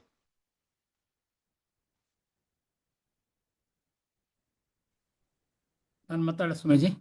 ಹಾ, ನಮಸ್ಕಾರ. ಗುರು ಬ್ರಹ್ಮ ಗುರು ವಿಷ್ಣು ಗುರುದೇವೋ ಮಹೇಶ್ವರ, ಗುರು ಸಾಕ್ಷಾತ್ ಪರಬ್ರಹ್ಮ ತಸ್ಮೈ ಶ್ರೀ ಗುರುವೇ ನಮಃ. ನರಹರಿ ಹೆಗಡೆಯವರು ಮತ್ತು ನಮ್ಮ ವಿದ್ಯಾಶಂಕರರು ವಿಷಯದ ಮೇಲೆ ಬಹಳ ಚೆನ್ನಾಗಿ ವಿವರಣೆ ಕೊಟ್ಟಿದ್ದಾರೆ. ನಮ್ಮ ನರಹರಿ ಹೆಗಡೆದಂತೂ ಪ್ರತಿಕೂಲ ಭಾವನೆ ಬಗ್ಗೆ, ಅಂತರಂಗದ ಶುದ್ಧಿ ಬಗ್ಗೆ, ಸದ್ಗುಣ ಮತ್ತು ನಿರ್ಗುಣಗಳ ಬಗ್ಗೆ, ಮತ್ತು ಕರ್ಮಫಲದ ಪ್ರಭಾವ ಹೆಂಗಾಗ್ತದೆ ಅನ್ನೋದ್ರ ಬಗ್ಗೆ, ನೀನು ಸಂಸಾರದಲ್ಲಿರು, ಸಂಸಾರದಲ್ಲಿ ನೀನಿರಬೇಡ ಅನ್ನೋ ವಾಕ್ಯಗಳು, ಪಾಯಿಂಟ್ಸ್ಗಳಂತೂ ನನ್ನ ಮನಸ್ಸಿನ ಮೇಲೆ ಬಹಳ ಆಳವಾಗಿ ಬೇರೂರಿದ್ವು. ನಾನು ಎಲ್ಲ ಹೇಳಿದ್ದಾರೆ, ವಿದ್ಯಾಶಂಕರ್ ಕೂಡ ಭಾಳ ಚೆನ್ನಾಗಿ ಹೇಳಿದ್ದಾರೆ. ನಾನು ಹೇಳೋದೇನಪ್ಪ, ಸವಾಲುಗಳು ಏನಪ್ಪ, ಪಾರಮಾರ್ಥಿಕ ಜೀವನ ನಡೆಸಲಿಕ್ಕೆ ಸವಾಲುಗಳು ಏನಪ್ಪ ಅಂದರೆ ಪಿನ್ ಪಾಯಿಂಟಾಗಿ ಹೇಳ್ಬೋದು. ಒಂದು, ಲೌಕಿಕ ಜೀವನವೇ ಮೊದಲನೇ ಸವಾಲು. ಎರಡನೇ ಸವಾಲು ಅಹಂಕಾರ. ಮೂರನೇ ಸವಾಲು ಅಜ್ಞಾನ.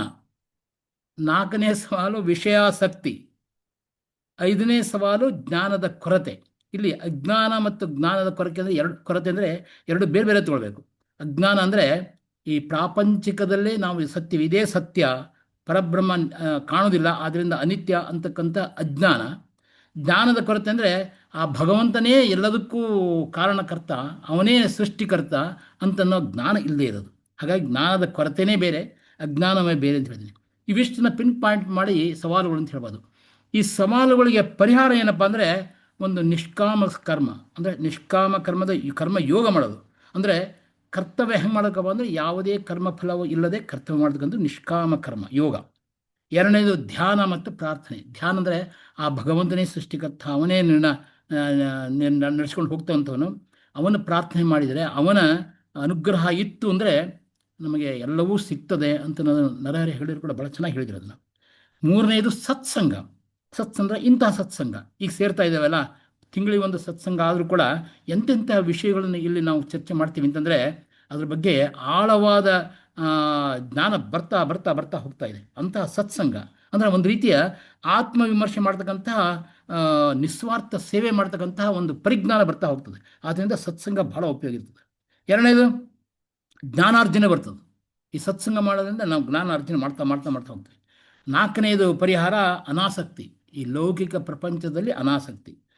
ಇನ್ನು ಉಳಿದಿದ್ದು ಅರಿಷಡ್ ವರ್ಗಗಳನ್ನ ಬಿಟ್ಬಿಡೋದು, ಕಾಮ, ಕ್ರೋಧ, ಲೋಭ, ಮೋಹ, ಮದ, ಮತ್ಸರ. ಇದೆಲ್ಲ ಇತ್ತು ಅಂದರೆ ಮನಸ್ಸು ವಿಚಲಿತ ಆಗ್ತಾ ಹೋಗ್ತದೆ. ಮನಸ್ಸು ವಿಚಲಿತ ಆಗಿದ್ರೆ ಮನಸ್ಸು ಶುದ್ಧಿ ಆಗಲ್ಲ. ಮನಸ್ಸು ಶುದ್ಧಿ ಆಗಲಿಲ್ಲ ಅಂತಂದರೆ ಪ್ರಪಂಚ ಭಗವಂತನ ಅನುಗ್ರಹ ಇರಲ್ಲ ಅಂತ ನರಹರಿಗಳು ಭಾಳ ಚೆನ್ನಾಗಿ ಹೇಳ್ಬಿಟ್ರು. ಅದರಿಂದ ಈ ಸಂಸಾರ ಒಂದು ರೀತಿಯ ಬಂಧನ ಅಂತ ಹೇಳಿದರು. ಆ ಬಂಧನ ಹೆಂಗಿರ್ತದೆ ಅಂತ ಒಂದು ಮಂಗನ ಉದಾಹರಣೆ ಕೊಟ್ಟರು ಅವರು, ಭಾಳ ಬ್ಯೂಟಿಫುಲ್ ಅನಿಸುತ್ತೆ ನನಗೂ ಕೂಡ ಅದು. ಅದಕ್ಕೆ ಸಣ್ಣ ಗಡಿಯೊಳಗೆ ಕೈ ಹಾಕಿದರೆ ಅಲ್ಲಿ ಹೋಗಿ ಮುಷ್ಟಿ ಕಟ್ತದೆ, ಬೇಕು ಅಂತ ಕೈ ತಗೊಳ್ಳೋದು ಮುಷ್ಟಿ ದೊಡ್ಡದಾಗ್ತದೆ, ಬರೋದಿಲ್ಲ. ಅದು ನಾವೇ ಹಿಡ್ಕೊಂಡಂಗೆ ಲೋಕಾಸಕ್ತಿನ, ಪ್ರಪಂಚದ ಲೌಕಿಕ ಜೀವನ ನಾವೇ ಹಿಡ್ಕೊಂಡಂಗೆ. ಬೇಡ ಬಿಡ್ತೀಯಾ, ಕೈ ಬಂಧನ ಬಿಡುಗಡೆ ಆಗ್ತದೆ. ಆ ರೀತಿ ಭಾಳ ಚೆನ್ನಾಗಿ ಬಿಡಿಸಿದ್ರು. ಹರಿ ಓಂ ಸರ್. ಹರಿ ಓಂ ಗುರುಜಿ. ಬೇರೆ ಮತ್ತೆ ಓಂ ಸದಾಶಿವ ಸಮಾರಂಭಾಂ ಶಂಕರಾಚಾರ್ಯ ಮಧ್ಯಮಾಂ ಅಸ್ಮದಾಚಾರ್ಯ ಪರ್ಯಂತಾಂ ವಂದೇ ಗುರು ಪರಂಪರಾಂ. ಶ್ರುತಿ ಸ್ಮೃತಿ ಪುರಾಣಾನಾಂ ಆಲಯಂ ಕರುಣಾಲಯಂ ನಮಾಮಿ ಭಗವತ್ಪಾದ ಶಂಕರಂ ಲೋಕಶಂಕರಂ. ಶಂಕರಂ ಶಂಕರಾಚಾರ್ಯಂ ಕೇಶವಂ ಬಾದರಾಯಣಂ ಸೂತ್ರ ಭಾಷ್ಯ ಕೃತೌ ವಂದೇ ಭಗವಂತೌ ಪುನಃ ಪುನಃ. ಈಶ್ವರೋ ಗುರುರಾತ್ಮೇತಿ ಮೂರ್ತಿ ಭೇದ ವಿಭಾಗಿನೇ ವ್ಯೋಮವದ್ವ್ಯಾಪ್ತದೇಹಾಯ ದಕ್ಷಿಣಾಮೂರ್ತಯೇ ನಮಃ. ದಕ್ಷಿಣಾಮೂರ್ತಯೇ ನಮಃ. ಹರಿ ಓಂ. ಆಧ್ಯಾತ್ಮಿಕ ಜೀವನವನ್ನ ನಡೆಸುವುದಕ್ಕೆ ಲೌಕಿಕರಿಗೆ ಅಥವಾ ಪ್ರಾಪಂಚಿಕರಿಗೆ ಇರತಕ್ಕಂತಹ ಸವಾಲುಗಳು ಮತ್ತು ಪರಿಹಾರ ಎನ್ನುವಂತಹ ವಿಷಯದ ಕುರಿತಾಗಿ ಇಷ್ಟೊತ್ತಿನವರೆಗೆ ಚರ್ಚೆ ನಡೆದಿದೆ. ಪಾರಮಾರ್ಥಿಕ ಜೀವನ ಅಥವಾ ಆಧ್ಯಾತ್ಮಿಕ ಜೀವನ ಅಂತ ಹೇಳಿದ್ರೆ ಏನು ಎನ್ನುವುದನ್ನ ನಾವು ಸ್ಪಷ್ಟಪಡಿಸಿಕೊಂಡ್ರೆ ಅಡ್ಡಿ ಆತಂಕಗಳು ಯಾವುದು ಎನ್ನುವುದು ಕೂಡ ನಾವು ಚಿಂತನೆ ಮಾಡಬಹುದು. DVG ಒಂದು ಕಗ್ಗದಲ್ಲಿ ಹೇಳ್ತಾರೆ, ನಾನೆಂಬುದೊಂದಂಶ ಇತರ ಜಗವೊಂದಂಶ, ನಾನು ನೀನುಗಳಳಿದ ಸರ್ವೈಕ್ಯವೊಂದು, ಧ್ಯಾನಿಸುತ್ತೈಕ್ಯವನು ಪಾಲಿಸುವುದು ಭಯವನು, ಜಾಣಿನ ನಾಟಕವೋ ಮಂಕುತಿಮ್ಮ. ನಾನೆಂಬುದೊಂದಂಶ, ಈ ಜೀವಾತ್ಮ ಭಾವ ಅನ್ನೋದು ಒಂದಂಶ. ಇತರ ಜಗ, ನೀನು ಅಂತ ಹೇಳಲ್ಪಡುವಂತಹ ಇತರ ಜಗ ಇನ್ನೊಂದು ಅಂಶ. ಇದೆರಡನ್ನ ಮೀರಿದಂತಹ ನಾನು ನೀನುಗಳಳಿದ ಸರ್ವೈಕ್ಯವೊಂದು, ಅಲ್ಲಿ ನಾನೂ ಕೂಡ ಐಕ್ಯವಾಗಿರ್ತದೆ, ನೀನು ಅಥವಾ ಇತರ ಜಗ ಕೂಡ ಐಕ್ಯವಾಗಿರ್ತದೆ. ಅಭೇದವಾಗಿರುವಂತ ಪರಮಾರ್ಥ ತತ್ವ ಅದು ಇನ್ನೊಂದು ಅಂತ. ನಾನು ನೀನುಗಳಳಿದ ಸರ್ವೈಕ್ಯವೊಂದು, ಧ್ಯಾನಿಸುತ್ತೈಕ್ಯವನು ಪಾಲಿಸುವುದುಭಯವನು, ಜಾಣಿನ ನಾಟಕವೋ. ಆ ಅಧ್ಯಾತ್ಮ ಅಥವಾ ಪರತತ್ವವನ್ನ ಧ್ಯಾನಿಸುತ್ತಾ ವ್ಯವಹಾರವನ್ನ ಮಾಡ್ತಾ ಜೀವನವನ್ನ ನಡೆಸುವುದು ಬುದ್ಧಿವಂತನ ಚರ್ಯೆ ಎಂಬುದಾಗಿ TVG ಅವರು ಹೇಳ್ತಾರೆ. ಅಂದ್ರೆ ಪಾರಮಾರ್ಥಿಕವಾದಂತಹ ತನ್ನ ನೆಲೆಯನ್ನ ಕಂಡುಕೊಂಡು ಆ ಎಚ್ಚರದಲ್ಲಿ ವ್ಯವಹಾರವನ್ನ ನಡೆಸುವಂಥದ್ದು ಅಂತ. ವ್ಯವಹಾರವನ್ನು ಬಿಡ್ಲಿಕ್ಕೆ ಸಾಧ್ಯ ಇಲ್ಲ. ಎಲ್ಲಿಯ ತನಕ ಪ್ರಾರಬ್ಧ ಇರ್ತದೋ ಅಲ್ಲಿಯ ತನಕವೂ ಈ ಶರೀರ ಇರ್ತದೆ. ಈ ಶರೀರದ ಅವಶ್ಯಕತೆಗಳಿಗಾಗಿರ್ತಕ್ಕಂತಹ ವ್ಯವಹಾರಗಳು ಇದ್ದೇ ಇರ್ತದೆ. ಸನ್ಯಾಸಿಗೂ ಇರ್ತದೆ, ಸಂಸಾರಿಗೂ ಇರ್ತದೆ. ಆದ್ರಿಂದ ವ್ಯವಹಾರವನ್ನು ಸಂಪೂರ್ಣವಾಗಿ ಕೈಬಿಟ್ಟು ನಾನು ನಿರ್ವಿಕಲ್ಪ ಸಮಾಧಿಯಲ್ಲಿ ಕೂತ್ಕೊಳ್ತೇನೆ ಅಂತ ಹೇಳುವಂಥದ್ದು ಪ್ರಾಕ್ಟಿಕಲ್ ಆಗಿರುವಂಥದ್ದಲ್ಲ. ಬದುಕಬೇಕು, ವ್ಯವಹಾರ ಪ್ರಪಂಚದಲ್ಲಿ ಇರ್ಬೇಕು, ಆದರೆ ಅದರಿಂದ ಅಂಟಿಸಿಕೊಳ್ಳದೇ ಇರತಕ್ಕಂತಹ ಒಂದು ಮನಸ್ಥಿತಿಯನ್ನು ಕೂಡ ನಾವು ನಿರ್ಮಾಣ ಮಾಡಿಕೊಳ್ಬೇಕು. ಪರಮಹಂಸರ ಭಾಷೆಯಲ್ಲಿ ಹೇಳೋದಾದ್ರೆ, ಹಲಸಿನ ಹಣ್ಣನ್ನು ಬಿಡಿಸುವಾಗ ಕೈಗೆ ಎಣ್ಣೆಯನ್ನು ಸವರಿಕೊಂಡ ಹಾಗೆ. ಹಲಸಿನ ಹಣ್ಣು ಅದು ಅದರ ಸೊನೆ ಎನ್ನುವಂಥದ್ದು ಅಂಟುತ್ತದೆ, ಅದು ಯಾರ ಕೈ ಹಾಕಿದ್ರೂ ಅಂಟುತ್ತದೆ. ಅದಕ್ಕೆ ಏನ್ ಮಾಡ್ಬೇಕು, ಕೈಗೆ ನಾವು ಎಣ್ಣೆ ಸವರ್ಕೊಳ್ಬೇಕು ಅಂತ. ಹಾಗೆ ಇನ್ನೊಂದು ದೃಷ್ಟಾಂತ ಕೊಡೋದಾದ್ರೆ, ರಸ್ತೆಗಳಲ್ಲಿ ಪ್ರಯಾಣ ಮಾಡುವಾಗ ಹಳ್ಳ ದಿಣ್ಣೆಗಳು ಇರುತ್ತೆ. ಇವಾಗಂತೂ ಯಾವ ರಸ್ತೆಗೂ ಕೂಡ ಡಾಂಬರ್ ಹಾಕದೇ ಇರೋದ್ರಿಂದ ಯಾವ ಊರಿಂದ ಯಾವ ಊರಿಗೆ ಹೋದ್ರೂ ಕೂಡ ಸಾಕಷ್ಟು ಹಳ್ಳ ದಿಣ್ಣೆಗಳು ಇರ್ತದೆ. ಏನ್ ಮಾಡೋದು, ಎಲ್ಲದು ಗುಂಡಿ ಮುಚ್ಲಿಕ್ಕೆ ಹೋಗ್ಲಿಕ್ಕೆ ಆಗ್ತದ? ನಮ್ಮ ಹತ್ರ ಆಗಲ್ಲ. ಚೆನ್ನಾಗಿ ಶಾಕ್ ಅಬ್ಸಾರ್ಬರ್ ಇರುವಂತಹ ವಾಹನದಲ್ಲಿ ಪ್ರಯಾಣ ಮಾಡಿದ್ರೆ ಆಯ್ತು ಅಷ್ಟೇ. ಅಂದ್ರೆ ನಮ್ಮ ಮನಸ್ಥಿತಿಯನ್ನ ನಾವು ಬಲಪಡಿಸಿಕೊಂಡಾಗ ವ್ಯವಹಾರ ಪ್ರಪಂಚವನ್ನ ಎದುರಿಸುವಂತಹ ಒಂದು ಶಕ್ತಿ ಬರ್ತದೆ. ಮನೋಬಲ ನಿರ್ಮಾಣ ಆಗೋದು ಯಾವಾಗ ಅಂದ್ರೆ ಅಧ್ಯಾತ್ಮ ದೃಷ್ಟಿ ಇದ್ದಾಗ. ಆದ್ರಿಂದ ಅಧ್ಯಾತ್ಮದ ಎಚ್ಚರ ಏನಿದೆ, ಪಾರಮಾರ್ಥಿಕವಾದ ಎಚ್ಚರದಲ್ಲಿ ಒಬ್ಬ ಬದುಕನ್ನ ನಡೆಸ್ತಾ ಹೋದ್ರೆ ಅದು ಒಂದು ಫ್ರೆಂಡ್ಲಿ ಮ್ಯಾಚ್ ಆಗುತ್ತೆ. Life becomes A friendly match. ಅದರಲ್ಲಿ ಉತ್ತಮ ಪರಿಹಾರ ಏನಪ್ಪಾ ಅಂತ ಹೇಳಿದ್ರೆ, ಜ್ಞಾನದ ದೃಷ್ಟಿಯನ್ನು ಬೆಳೆಸ್ಕೊಳ್ಳೋದು. ಗುರುಶಾಸ್ತ್ರ ಉಪದೇಶದ ಸಹಾಯದಿಂದ ಆತ್ಮಸ್ವರೂಪದ ನೆಲೆಯನ್ನ ಕಂಡುಕೊಂಡು ಸದಾ ಆ ಅರಿವಿನಲ್ಲಿ, ಆ ಎಚ್ಚರದಲ್ಲಿ ಇದ್ದು ವ್ಯವಹಾರ ಮಾಡುವಂಥದ್ದು. ಆವಾಗ ಮನಸ್ಸು ಭಾವನಾತ್ಮಕವಾಗಿಯೋ ಅಥವಾ ವ್ಯಾವಹಾರಿಕ ಯಾವುದೇ ಸನ್ನಿವೇಶದಲ್ಲಿ ಅಂಟಿಕೊಳ್ಳತಕ್ಕಂತಹ ಸಂದರ್ಭ ಬರುವುದಿಲ್ಲ. ಅಂದ್ರೆ ಈಗ ಬರುವ ಸವಾಲುಗಳು ಏನಂದ್ರೆ, ಆ ಆಧ್ಯಾತ್ಮಿಕ ಸ್ಥಿತಿಯನ್ನ, ನೆಲೆಯನ್ನ ಪಡೆದುಕೊಳ್ಳುವುದಕ್ಕೂ ಕೂಡ ಅನೇಕ ಅಡ್ಡಿ ಆತಂಕಗಳು ನಮಗೆ ಇರುತ್ತವಲ್ಲ.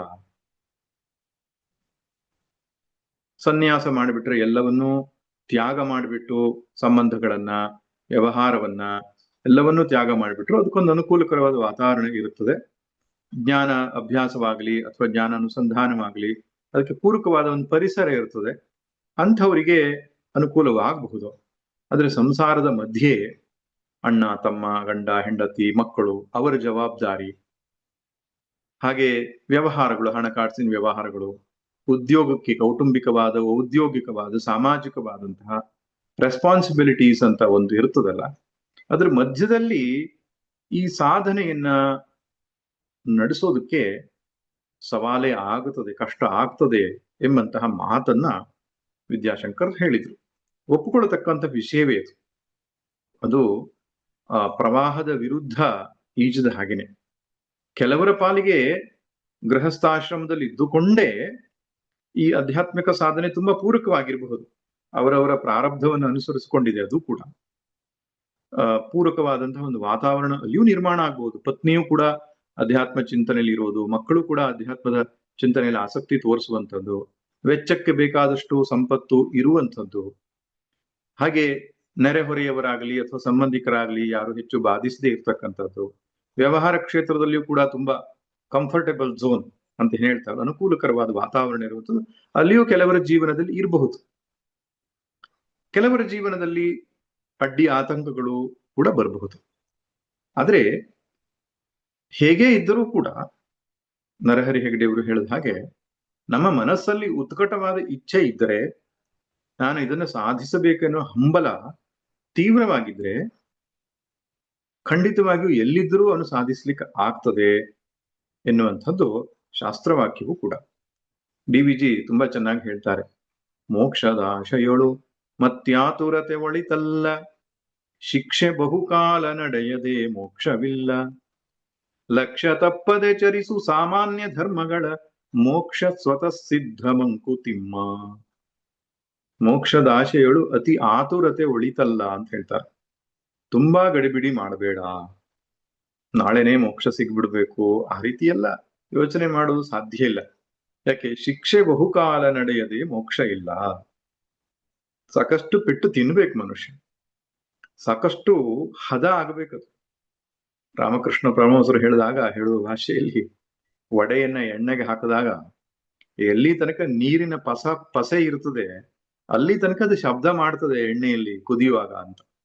ಅದು ನೀರಿನ ಪಸೆಯೆಲ್ಲ ಆರಿ ಹೋದ್ಮೇಲೆ ಆ ವಡೆ ತಣ್ಣಗಾಗ್ತದೆ ಅಂತ.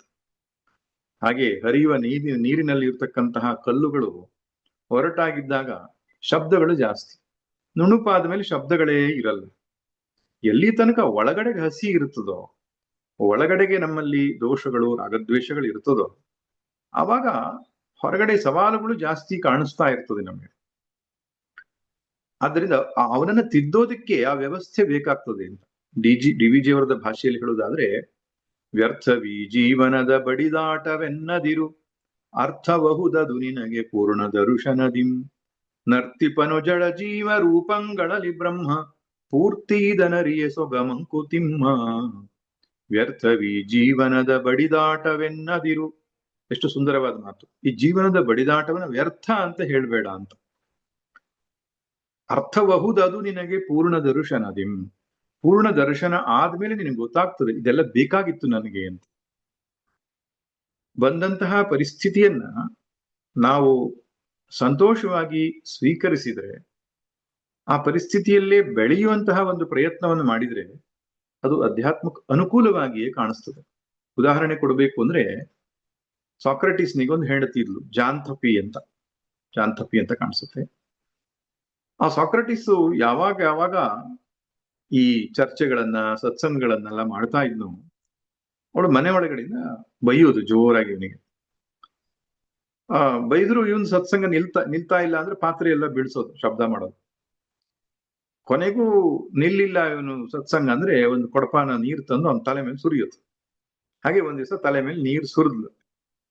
ಶಿಷ್ಯರೆಲ್ಲ ಯೋಚನೆ ಮಾಡ್ತಿದ್ದು, ಈಗ ಸಿಟ್ಟು ಬರ್ತದೆ, ಸಾಕ್ರೆಟಿಸ್ನಿಗೆ ಸಿಟ್ಟು ಬರ್ತದೆ, ಬೈತಾನೆ ಹೆಂಡತಿಗೆ ಅಂತ.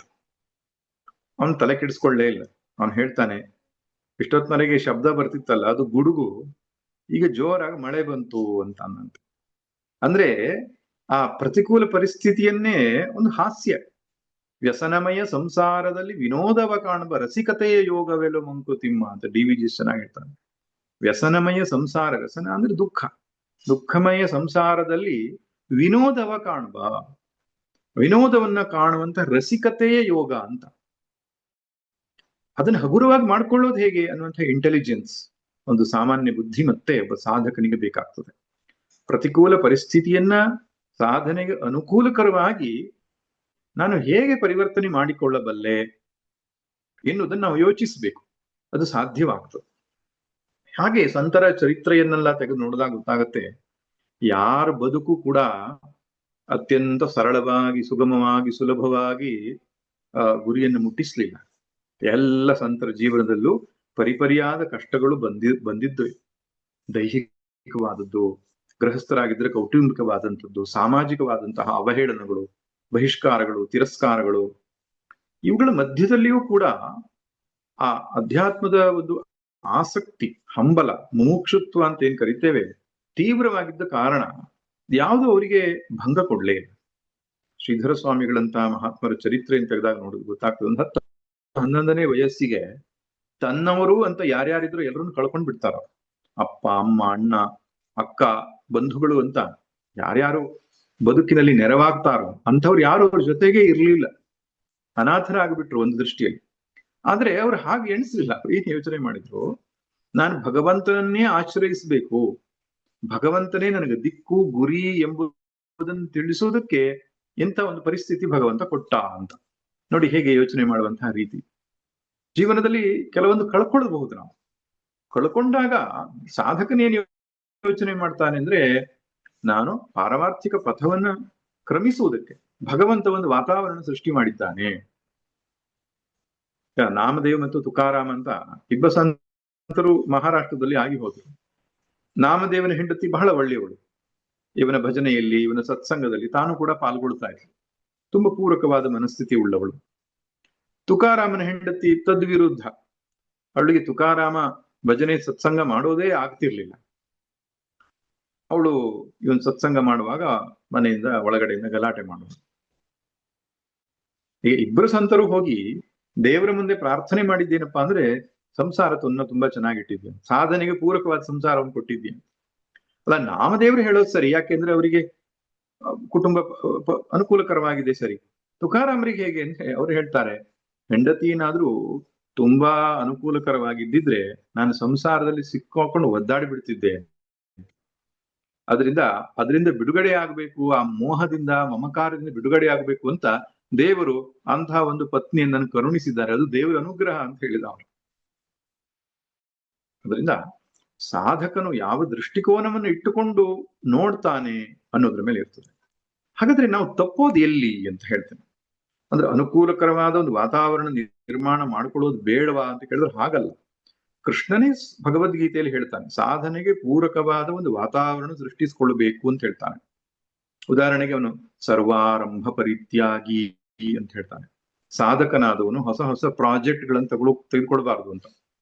ಹೊಸ ಹೊಸ ಉದ್ಯಮಗಳನ್ನ, ಕರ್ಮಗಳನ್ನ ತಾನು ಕೈಗೆತ್ತುಕೊಂಡ್ರೆ ಸಹಜವಾಗಿ ಅವನು ಅದರಲ್ಲಿ ಸಿಕ್ಕಾಕೊಂಡು ಬೀಳ್ಬೇಕಾಗ್ತದೆ. ಒಂದು ಮನೆ ಇದೆ, ಇನ್ನೊಂದೆಲ್ಲೋ ಮನೆ ಕಟ್ತೇನೆ, ಇನ್ನೆಲ್ಲೋ ಒಂದು ಆಸ್ತಿಯನ್ನು ಮಾಡ್ತೇನೆ, ಇನ್ಯಾವುದೋ ಒಂದು ಪ್ರಾಜೆಕ್ಟ್ ಅನ್ನು ಮಾಡ್ತೇನೆ ಅಂದ್ರೆ ಅದು ಸಾಧನೆಗೆ ಪೂರಕವಾದ ವ್ಯವಸ್ಥೆ ಆದ್ರೆ ಅಡ್ಡಿಲ್ಲ. ಅದಲ್ಲದೆ ಇದ್ರೆ ಇನ್ನೊಂದು ಕಂಪನಿಯನ್ನೋ, ಇನ್ನೊಂದು ದೊಡ್ಡ ಉದ್ಯೋಗವನ್ನು, ಬಡ್ತಿಯನ್ನೋ, ಪ್ರಮೋಷನ್ ಮುಂತಾದವುಗಳನ್ನು ಪಡೆಯುವಂತಹ ಇಚ್ಛೆಯಿಂದ ತಾನೇ ಅದರಲ್ಲಿ ಸಿಕ್ಕಾಕೊಂಡು ಬಿಟ್ರೆ. ಅವರು ಸಂತರ ಕತೆ ಹೇಳ್ತಾರೆ. ಯಾರೋ ಒಬ್ಬ ವ್ಯಕ್ತಿ ಸಂತರ ಬಳಿಯಲ್ಲಿ ಬರ್ತಾನೆ, ನಂಗೆ ಸಂಸಾರ ಬಂಧನವಾಗಿದೆ ಸ್ವಾಮಿ, ಬಿಡುಗಡೆ ಮಾಡಿ ಅಂತ. ಅವನು ಹೇಳಿದ ತಕ್ಷಣ ಈ ಸಂತರು ಓಡಿ ಹೋಗಿ ಒಂದು ಮರವನ್ನು ಒಪ್ಪಿಕೊಂಡ್ಬಿಡ್ತಾನೆ. ಗಟ್ಟಿಯಾಗಿ ಅಪ್ಕೊಂಡು ಬಿಡಿಸ್ರಪ್ಪೋ ಅಂತ ಕೂಗ್ತಾರೆ. ಆ ವ್ಯಕ್ತಿ ಹೇಳ್ತಾನೆ, ಸ್ವಾಮಿ ನೀವೇ ಮರ ಹಿಡ್ಕೊಂಡಿದ್ದು, ಯಾಕೆ ಬಿಡಿಸ್ರೋ ಅಂತ ಕೂಗ್ತೀರಿ, ನೀವೇ ಬಿಟ್ಬಿಡಿ ಅಂತ. ಅವ್ರು ಹೇಳ್ತಾರೆ, ನಿನ್ ಕಥೆ ಆದದ್ದು ಹೀಗೆ, ನೀನೇ ಎಲ್ಲ ಹಿಡ್ಕೊಂಡು ಸಂಸಾರ ಬಂಧನ ಅಂತ ಬಂದಿದ್ದೀಯಲ್ಲಪ್ಪ, ಮಾನಸಿಕವಾಗಿ ಬಿಟ್ಟು ಬಿಡು ಅದನ್ನ ಅಂತ.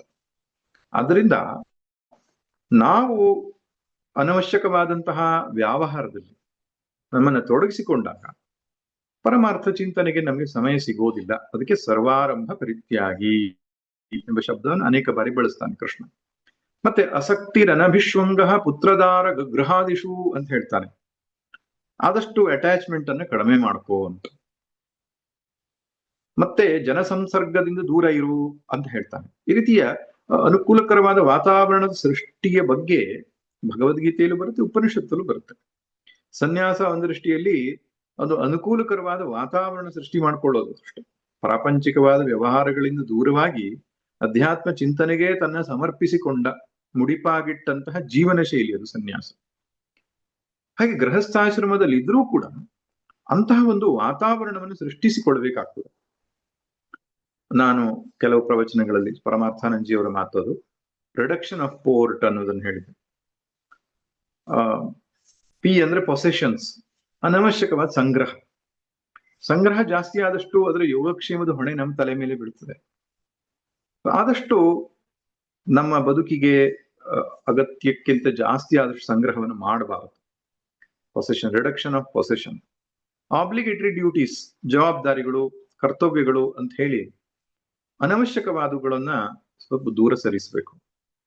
ರಿಲೇಟಿವ್ಸ್, ಅನವಶ್ಯಕವಾದ ಸಂಬಂಧಗಳು, ಯಾರು ಅಧ್ಯಾತ್ಮ ಸಾಧನೆ ಪೂರಕ ಇದ್ದಾರೆ ಅವರುಗಳ ಜೊತೆ ಅಷ್ಟೇ ಸಂಬಂಧವನ್ನು ಬೆಳೆಸುವಂಥದ್ದು. ಆಮೇಲೆ ಟ್ರಾನ್ಸಾಕ್ಷನ್, ಟಿ ಅಂದ್ರೆ ಟ್ರಾನ್ಸಾಕ್ಷನ್, ವ್ಯವಹಾರಗಳು, ಹಣಕಾಸು ವ್ಯವಹಾರ, ಮತ್ತೊಂದು ವ್ಯವಹಾರ ಆದಷ್ಟು ಕಡಿಮೆ ಮಾಡಬೇಕು ಎನ್ನುವಂಥದ್ದು ಪೂರಕವಾದ ವ್ಯವಸ್ಥೆಯನ್ನು ಕುರಿತು ಹೇಳ್ತಾ ಇದೆ. ನೋಡಿ, ಕೃಷ್ಣ ಭಗವದ್ಗೀತೆಯಲ್ಲಿ ಇನ್ನೊಂದು ಮಾತನ್ನ ಮುಖ್ಯವಾಗಿ ನಮಗೆ ಸೂಚಿಸ್ತಾನೆ. ಸ್ವಧರ್ಮೇ ನಿಧನಂ ಶ್ರೇಯ ಅಂತ ಹೇಳ್ತಾನೆ. ಬಹಳ ಮುಖ್ಯವಾದ ಮಾತದು. ಸ್ವಧರ್ಮೇ ನಿಧನಂ ಶ್ರೇಯ ಅಂತ. ಸ್ವಧರ್ಮದಲ್ಲಿ ಸತ್ತರೂ ಶ್ರೇಯಸ್ಸು ಅಂತ ಹೇಳ್ತಾನೆ. ಪರಧರ್ಮೋ ಭಯಾವಹ. ಪರಧರ್ಮ ಅನ್ನೋದು ಭಯನ್ನು ಹುಟ್ಟಿಸುವಂಥದ್ದು. ಪರಧರ್ಮಕ್ಕೆ ಹೋಗಬಾರದು, ಸ್ವಧರ್ಮದಲ್ಲಿ ಇರಬೇಕು ಅಂತ ಹೇಳ್ತಾನೆ. ಇದಕ್ಕೆ ಏನ್ ಕಾರಣ? ಇಲ್ಲಿ ಧರ್ಮ ಅನ್ನುವ ಶಬ್ದ ತನ್ನ ಸ್ವಭಾವ ಅಂತ, ಸ್ವಭಾವಕ್ಕೆ ಅನುಗುಣವಾದ ಕರ್ಮವನ್ನ ಸ್ವಭಾವಕ್ಕೆ ಅನುಗುಣವಾದಂತಹ ಒಂದು ಪರಿಸ್ಥಿತಿಯನ್ನ ನಾವು ಆಯ್ದುಕೊಳ್ಬೇಕು ಅಂತ ಹೇಳ್ತಾನೆ. ನಾವು ಸ್ವಭಾವಕ್ಕೆ ವಿರುದ್ಧವಾದಂತಹ ಕರ್ಮವನ್ನು ಆಯ್ದುಕೊಂಡಾಗ ಅದು ತುಂಬಾ ಹೋರಾಟ ಆಗ್ಬಿಡ್ತದೆ. ಉದಾಹರಣೆ ತೆಗೆದುಕೊಳ್ಳೋದಾದ್ರೆ ಉದ್ಯೋಗ.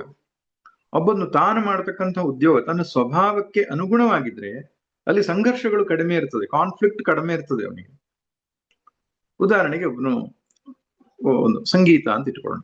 ಸಂಗೀತದಲ್ಲಿ ತುಂಬಾ ಆಸಕ್ತಿ ಇದೆ ಅವನಿಗೆ. ಆ ಸಂಗೀತದ ಕ್ಷೇತ್ರದಲ್ಲಿಯೇ ಮುಂದುವರೆದ್ರೆ ಅವನಿಗೆ ಅದು ಮಾಡುವ ಕೆಲಸ ಹೊರೆಯಾಗೋಲ್ಲ, ಭಾರ ಆಗೋಲ್ಲ. ಇಲ್ಲಾದ್ರೆ ಅವನು ಬೇರೆ ಯಾವುದೋ ಉದ್ಯೋಗ ಮಾಡ್ತಾ ಇದ್ದಾನೆ, ಅಲ್ಲಿ ಹಾಡ್ಕೊಳ್ತಾ ಇದ್ದಾನೆ, ಡೆಸ್ಕ್ ಮುಂದೆ ಟೇಬಲ್ ಮುಂದೆ ಕೂತ್ಕೊಂಡು, ಬಾಸ್ ಬಂದು ಬೈತಾನೆ, ಒಂದು ಸಂಗೀತ ಹಾಡ್ಲಿಕ್ಕೂ ಬಿಡಲ್ಲ ಅಂತ ಆ ಕಾನ್ಫ್ಲಿಕ್ಟ್ ಬರ್ತದೆ. ಒಂದು ಉದಾಹರಣೆ ಕೊಟ್ಟಿದ್ದಾನೆ. ಹಾಗೆ ಎಷ್ಟೋ ಸಲ ನಮ್ಮ ಜೀವನದಲ್ಲಿ ನನ್ನ ಸ್ವಭಾವ ಒಂದು, ನಾವು ಆಯ್ದುಕೊಂಡಂತಹ ಉದ್ಯೋಗ ಇನ್ನೊಂದಾಗಿರ್ತದೆ. ಅದು ಕರೆಂಟಿನ ವಿರುದ್ಧ, ಪ್ರವಾಹದ ವಿರುದ್ಧ ಈಜದ ಹಾಗೇನೆ. ಆದ್ರಿಂದ ನಾವು ಮಕ್ಕಳಿಗೆ ಅಥವಾ ನಾವೇ ಆಯ್ಕೆ ಮಾಡಿಕೊಳ್ಳುವಾಗ ಆ ಉದ್ಯೋಗ ಎಷ್ಟು ಸಮಾಜದಲ್ಲಿ ಹೊಗಳಲ್ಪಟ್ಟಿದೆ ಅನ್ನೋದು ಮುಖ್ಯ ಅಲ್ಲ, ನನ್ನ ಸ್ವಭಾವಕ್ಕೆ ಅದು ಅನುಗುಣವಾಗಿದೆಯೇ ಎನ್ನುವುದನ್ನು ಪರೀಕ್ಷಿಸ್ಕೊಳ್ಬೇಕು. ಯಾಕಂದ್ರೆ ಅಧ್ಯಾತ್ಮ ಪಥಕ್ಕೆ ಆದಷ್ಟು ವಿಘ್ನಗಳು ಕಡಿಮೆ ಮಾಡ್ತೇವೆ. ಹಾಗಂತ ಅದರಲ್ಲಿ ವಿಘ್ನಗಳಿಲ್ಲ ಅಂತ ಅಲ್ಲ. ಯಾವುದೇ ಕರ್ಮವನ್ನ ನಾವು ಕೈಗೆತ್ತುಕೊಂಡ್ರೂ ಕೂಡ ಒಂದಿಷ್ಟು ಅಡೆತಡೆಗಳು ಬರುವಂಥದ್ದೇ. ಆದ್ರೆ ಸ್ವಭಾವಕ್ಕೆ ಅನುಗುಣವಾದಂತಹ ಕರ್ಮವನ್ನ ನಾನು ಆಯ್ದುಕೊಂಡಾಗ ಅಲ್ಲಿ ನನಗೆ ಅಂದ್ರೆ ಸಾಧನೆಗೆ ಅನುಕೂಲಕರವಾದ ವಾತಾವರಣ ನಿರ್ಮಾಣವಾಗುತ್ತೆ ಅಂತ. ಅದು ಒಂದು ಮುಖ್ಯವಾದಂತಹ ಅಂಶ. ಇನ್ನೊಂದು ಅಂಶವನ್ನ ನಾನು ಹೇಳಿದೆ, ಈಗ ಸ್ವಭಾವಕ್ಕೆ ಅನುಗುಣವಾದಂತಹ ಒಂದು ಪರಿಸ್ಥಿತಿಯನ್ನ ಆಯ್ದುಕೊಂಡ್ರು ಪ್ರಾರಬ್ಧಕ್ಕೆ ಅನುಗುಣವಾಗಿ ಒಂದಿಷ್ಟು ವಿಘ್ನಗಳು ಬರುವುದು ಇರ್ತದೆ. ಈಗ ವಿದ್ಯಾಶಂಕರರೇ ಹೇಳಿದ್ರು, ಒಂದು ಕುಟುಂಬ ಅಂತ ಹೇಳಿದ ಮೇಲೆ ಪತಿ ಪತ್ನಿ ಮಕ್ಕಳು ಸೋದರರು ತಂದೆ ತಾಯಂದಿರು ಹೀಗಿಂದಿಷ್ಟು ಒಂದಿಷ್ಟು ಜನರೊಟ್ಟಿಗೆ ಬಾಳ್ಬೇಕಾಗತ್ತೆ. ನಾನು ಒಬ್ಬನೇ ಬಾಳ್ಲಿಕ್ಕೆ ಸಾಧ್ಯ ಆಗಲ್ಲ. ಒಬ್ಬನಿಗೆ ಅಧ್ಯಾತ್ಮದ ಒಂದು ಅಭಿರುಚಿ ಇರ್ತದೆ, ಇನ್ನೊಬ್ಬನಿಗೆ ಲೌಕಿಕದಲ್ಲಿ ಅಭಿರುಚಿ ಇರ್ತದೆ. ಅದು ಎತ್ತು ಏರಿಗಿಳಿತು ಕೋಣ ನೀರಿಗಿಳಿತು ಅಂತ ಏನೋ ಒಂದು ಗಾದೆ ಹೇಳ್ತು, ಹಾಗಾಗ್ಬಿಡ್ತದೆ. ಅವರಿಗೆ ಮದುವೆ ಮನೆಗೆ ಹೋಗ್ಬೇಕು ಅಥವಾ ಪಾರ್ಟಿಗೆ ಹೋಗ್ಬೇಕು ಅಥವಾ ಇನ್ನೆಲ್ಲೋ ತಿರುಗಾಟಕ್ಕೆ ಹೋಗ್ಬೇಕು ಅಂತ. ಈ ಅಧ್ಯಾತ್ಮದ ಅಭಿರುಚಿ ಇರುವವನಿಗೆ ಏನಾಗ್ತದೆ ಅಂದ್ರೆ, ಸ್ವಲ್ಪ ಕೂತ್ಕೊಂಡು ಓದೋಣ, ಒಂದಿಷ್ಟು ಶ್ರವಣ ಮಾಡೋಣ, ಒಂದಿಷ್ಟು ಧ್ಯಾನ ಮಾಡೋಣ, ಜಪ ಮಾಡೋಣ ಅಂತ ಅನಿಸ್ತದೆ.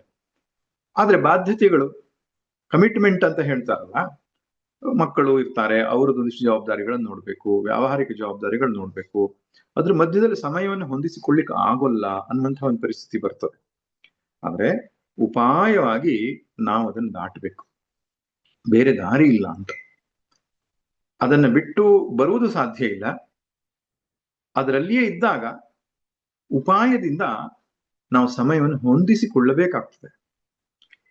ಇಂತಹ ಸಂದರ್ಭ ಬಂದಾಗ್ಲೆಲ್ಲ ನನಗೆ ನೆನಪಿಗೆ ಬರೋದು ಹನುಮಂತ ಲಂಕೆಗೆ ಹಾರಿದ ಕಥೆ. ಮಹೇಂದ್ರಾಚಲ ಬೆಟ್ಟದ ಮೇಲೆ ನಿಂತುಕೊಂಡು ಅದರ ಮೇಲೆ ಶಕ್ತಿಯನ್ನ ಹಾಕಿ ಅದನ್ನ ಮೀರಿ ಅವನು ಹಾರುವಾಗ ಮೊದಲ ವಿಘ್ನವಾಗಿ ಅವನಿಗೆ ಮೈನಾಕ ಎನ್ನುವಂತಹ ಒಂದು ಪರ್ವತ ಬರ್ತದೆ. ಮೈನಾಕ ಪರ್ವತ ಅಡ್ಡಲಾಗಿ ಬಂದು ಹೇಳ್ತದೆ, ನನ್ನಲ್ಲಿ ಆತಿಥ್ಯವನ್ನು ಸ್ವೀಕಾರ ಮಾಡುವಂತ, ನಿಂಗೆ ಬೇಕಾದ ಸಿಹಿಯಾದ ಹಣ್ಣುಗಳು, ಜೇನು ಮುಂತಾದಂತಹ ವ್ಯವಸ್ಥೆ ನನ್ನಲ್ಲಿ ಇದೆ, ಸ್ವಲ್ಪ ಕಾಲ ವಿಶ್ರಮಿಸಿಕೋ, ನೀನು ಆರಾಮ ಮಾಡು, ಮುಂದಕ್ಕೆ ಹೋಗುವಂತ. ಅಂದ್ರೆ ಹನುಮಂತ ತನ್ನ ಎದೆಯನ್ನು ಅದಕ್ಕೆ ಸ್ಪರ್ಶ ಮಾಡ್ತಾನೆ. ಅಂದ್ರೆ ಅದನ್ನು ಸ್ಪರ್ಶ ಮಾಡಿ ಹೇಳ್ತಾನೆ, ಇಲ್ಲ, ನನ್ನ ಸಾಧ್ಯವನ್ನ ಗುರಿಯನ್ನ ತಲುಪುವ ತನಕ ನಾನು ವಿಶ್ರಮಿಸುವುದಿಲ್ಲ, ರಾಮಕಾರ್ಯಕ್ಕಾಗಿ ತೆರಳಿದ್ದೇನೆ, ಅದರಲ್ಲಿ ವಿಶ್ರಮಿಸುವ ಪ್ರಶ್ನೆಯೇ ಇಲ್ಲ ಅಂತ ಅದನ್ನು ಗೌರವಿಸಿ ಅಭಿನಂದಿಸಿ ತಾನು ಮುಂದಕ್ಕೆ ಹಾರ್ತಾನೆ. ಮುಂದಕ್ಕೆ ಹೋಗ್ತಾ ಇದ್ದಾಗ ಇನ್ನೊಂದು ವಿಘ್ನ ಬರ್ತದೆ, ಸುರಸ ಅಂತ. ಅದು ಒಂದು ದೇವಲೋಕದ ದೇವತೆಗಳಿಂದ ಕಳಿಸಲ್ಪಟ್ಟಂತಹ ಒಂದು ದೈವಿ ಶಕ್ತಿ ಆತ. ಒಂದು ಸುರಸ ಅಂದ್ರೆ ಹಾವು, ಒಂದು ವಿಶೇಷವಾದ ಹಾವು. ಅದು ದೇವತೆಗಳು ಅವನನ್ನು ಪರೀಕ್ಷೆ ಮಾಡ್ಲಿಕ್ಕೆ ಕಳಿಸಿದಂಥದ್ದು. ಆಕೆ ಸಮುದ್ರದಿಂದ ಮೇಲಕ್ಕೆದ್ದು ಅವನ ದಾರಿಗೆ ಅಡ್ಡಲಾಗಿ ತನ್ನ ವಿಶಾಲ ಕಾಯದ ಬಾಯನ್ನ ತೆರೆದು ಹೇಳ್ತಾಳೆ, ಈ ದಾರಿಯಲ್ಲಿ ಯಾರ್ಯಾರು ಹೋಗ್ತಾರೋ ಅವ್ರು ನನ್ನ ಬಾಯೊಳಗೆ ಪ್ರವೇಶಿಸಬೇಕು, ಇದು ಬ್ರಹ್ಮ ಕೊಟ್ಟ ವರ ಅಂತ.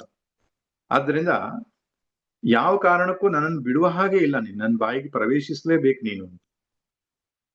ಇಲ್ಲಿ ಪ್ರವೇಶಿಸಲೇಬೇಕು ಅಂದ್ರೆ ನನ್ನ ಜೀವನ ಅಂತ್ಯವಾಯ್ತಲ್ಲ ಅಂತ ಯೋಚನೆ ಮಾಡಬಹುದು. ಆದ್ರೆ ಬುದ್ಧಿವಂತನಾದ ಹನುಮಂತ ಚತುರಮತಿಯವನು ಯೋಚನೆ ಮಾಡ್ತಾನೆ, ಆಕೆ ಬಾಯೊಳಗೆ ಪ್ರವೇಶ ಮಾಡಬೇಕು ಅಂತ ಹೇಳಿದಾಳೆ ಹೊರತು ಆಕೆ ಒಳಗಡೆಗೆ ನಾನು ಸಾವನ್ನಪ್ಪಬೇಕು ಅಂತ ಹೇಳಿಲ್ವಲ್ಲ. ಹಾಗೆ ಅರ್ಥ ಮಾಡಿಕೊಂಡು ವಿಶಾಲವಾಗಿ ಬೆಳೀತಾನೆ. ನಮ್ಗೆಲ್ರಿಗೂ ಕಥೆ ಗೊತ್ತಿದೆ. ಅವನ ಶರೀರ ಬೆಳೆದ ಹಾಗೆ ಆಕೆಯು ತನ್ನ ಬಾಯನ್ನು ಅಗಲಿಸ್ತಾಳೆ. ಕೊನೆಗೆ ಒಂದು ಸಣ್ಣ ಸೊಳ್ಳೆಯ ರೂಪದಲ್ಲಿ ಆಕೆಯ ಶರೀರದೊಳಗೆ ಪ್ರವೇಶ ಮಾಡಿ ತಕ್ಷಣ ಹೊರಗಡೆ ಬರ್ತಾನೆ. ನೋಡಮ್ಮ, ನಾನು ನಿನ್ನ ಬಾಯೊಳಗೆ ಪ್ರವೇಶ ಮಾಡಿ ಬಂದಿದ್ದೇನೆ, ದಾರಿ ಕೊಡು. ಕೊನೆಗೆ ಅವಳು ಹೇಳ್ತಾಳೆ, ನೀನು ಕಾರ್ಯದಲ್ಲಿ ವಿಜಯನಾಗ್ತೀಯ, ಯಾಕಂದ್ರೆ ನೀ ಚತುರಮತಿ ಹೌದೋ ಅಲ್ವೋ ಅನ್ನೋ ಪರೀಕ್ಷೆಗೋಸ್ಕರ ದೇವತೆಗಳು ನನ್ನನ್ನು ಕಳಿಸಿದ್ದಾರೆ. ಬುದ್ಧಿವಂತನಿದೆಯಾ, ಬರೀ ಶಕ್ತಿವಂತ ಇದ್ರೆ ಸಾಲದು, ಬುದ್ಧಿವಂತನೂ ಆಗಿರ್ಬೇಕಾಗತ್ತೆ ವ್ಯವಹಾರ ಮಾಡುವಾಗ.